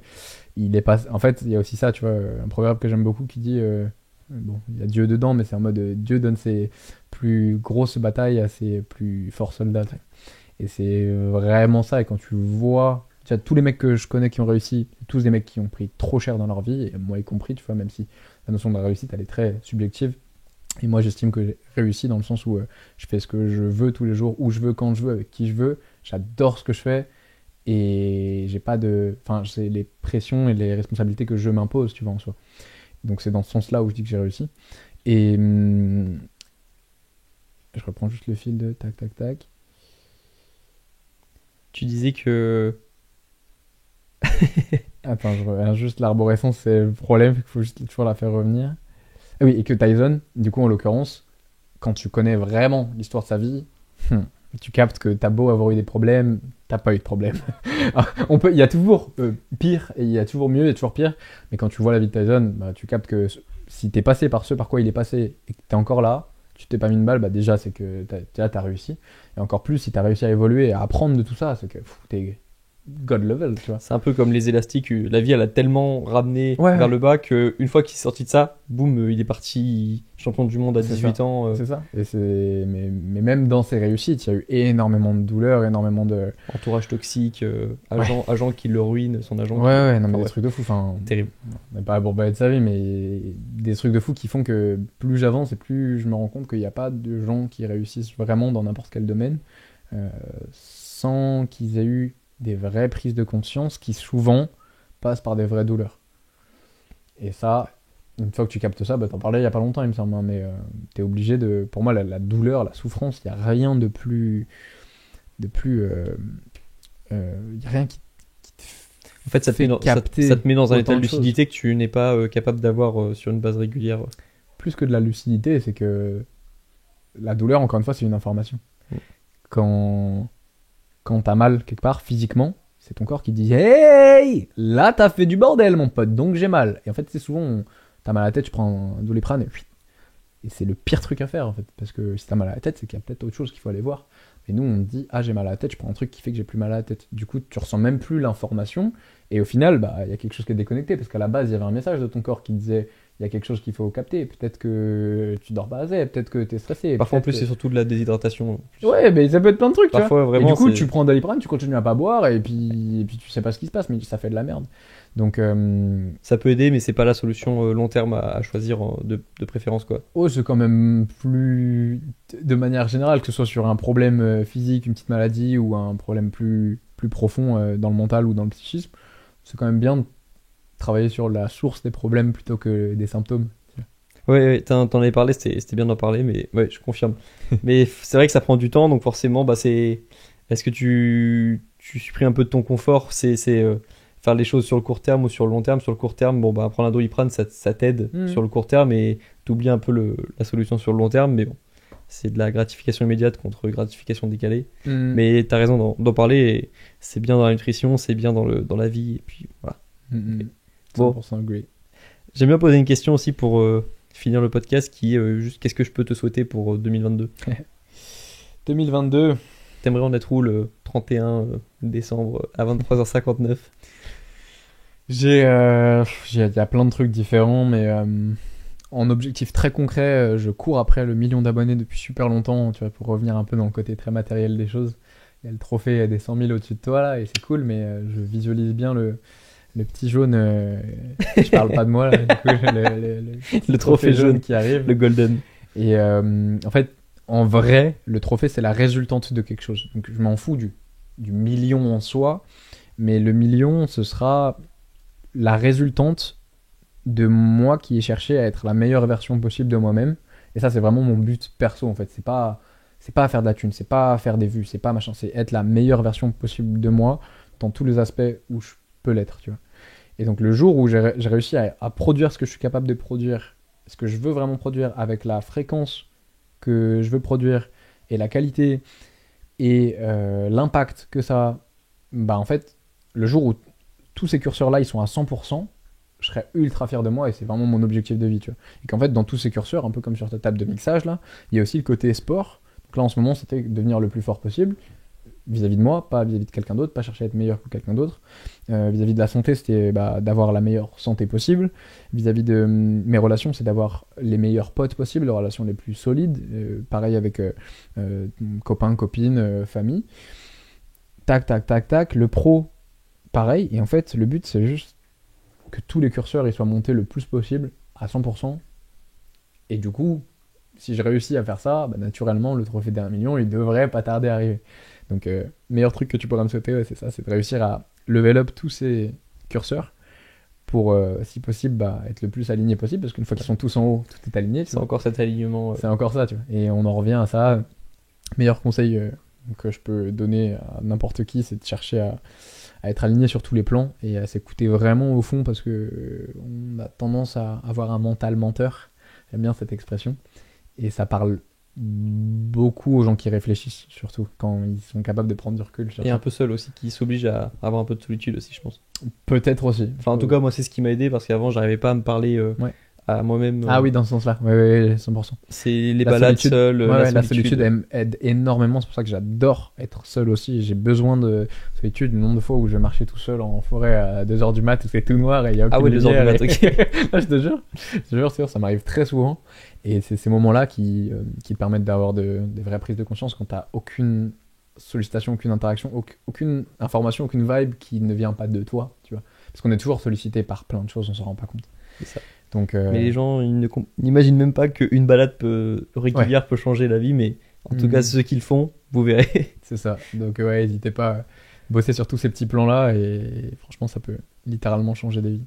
Top. Bah mec, ça me fait plaisir d'avoir pu parler un peu de ces sujets un peu plus profonds, tu vois, que tu abordes de temps en temps sur ta chaîne et que je savais que je pouvais en parler avec toi.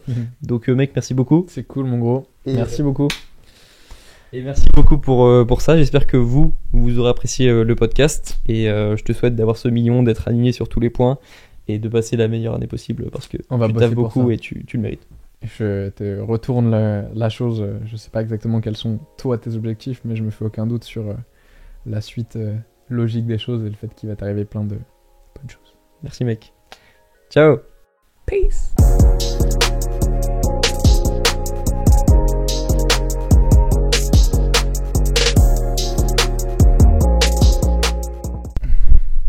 Pour te synchro tout ça.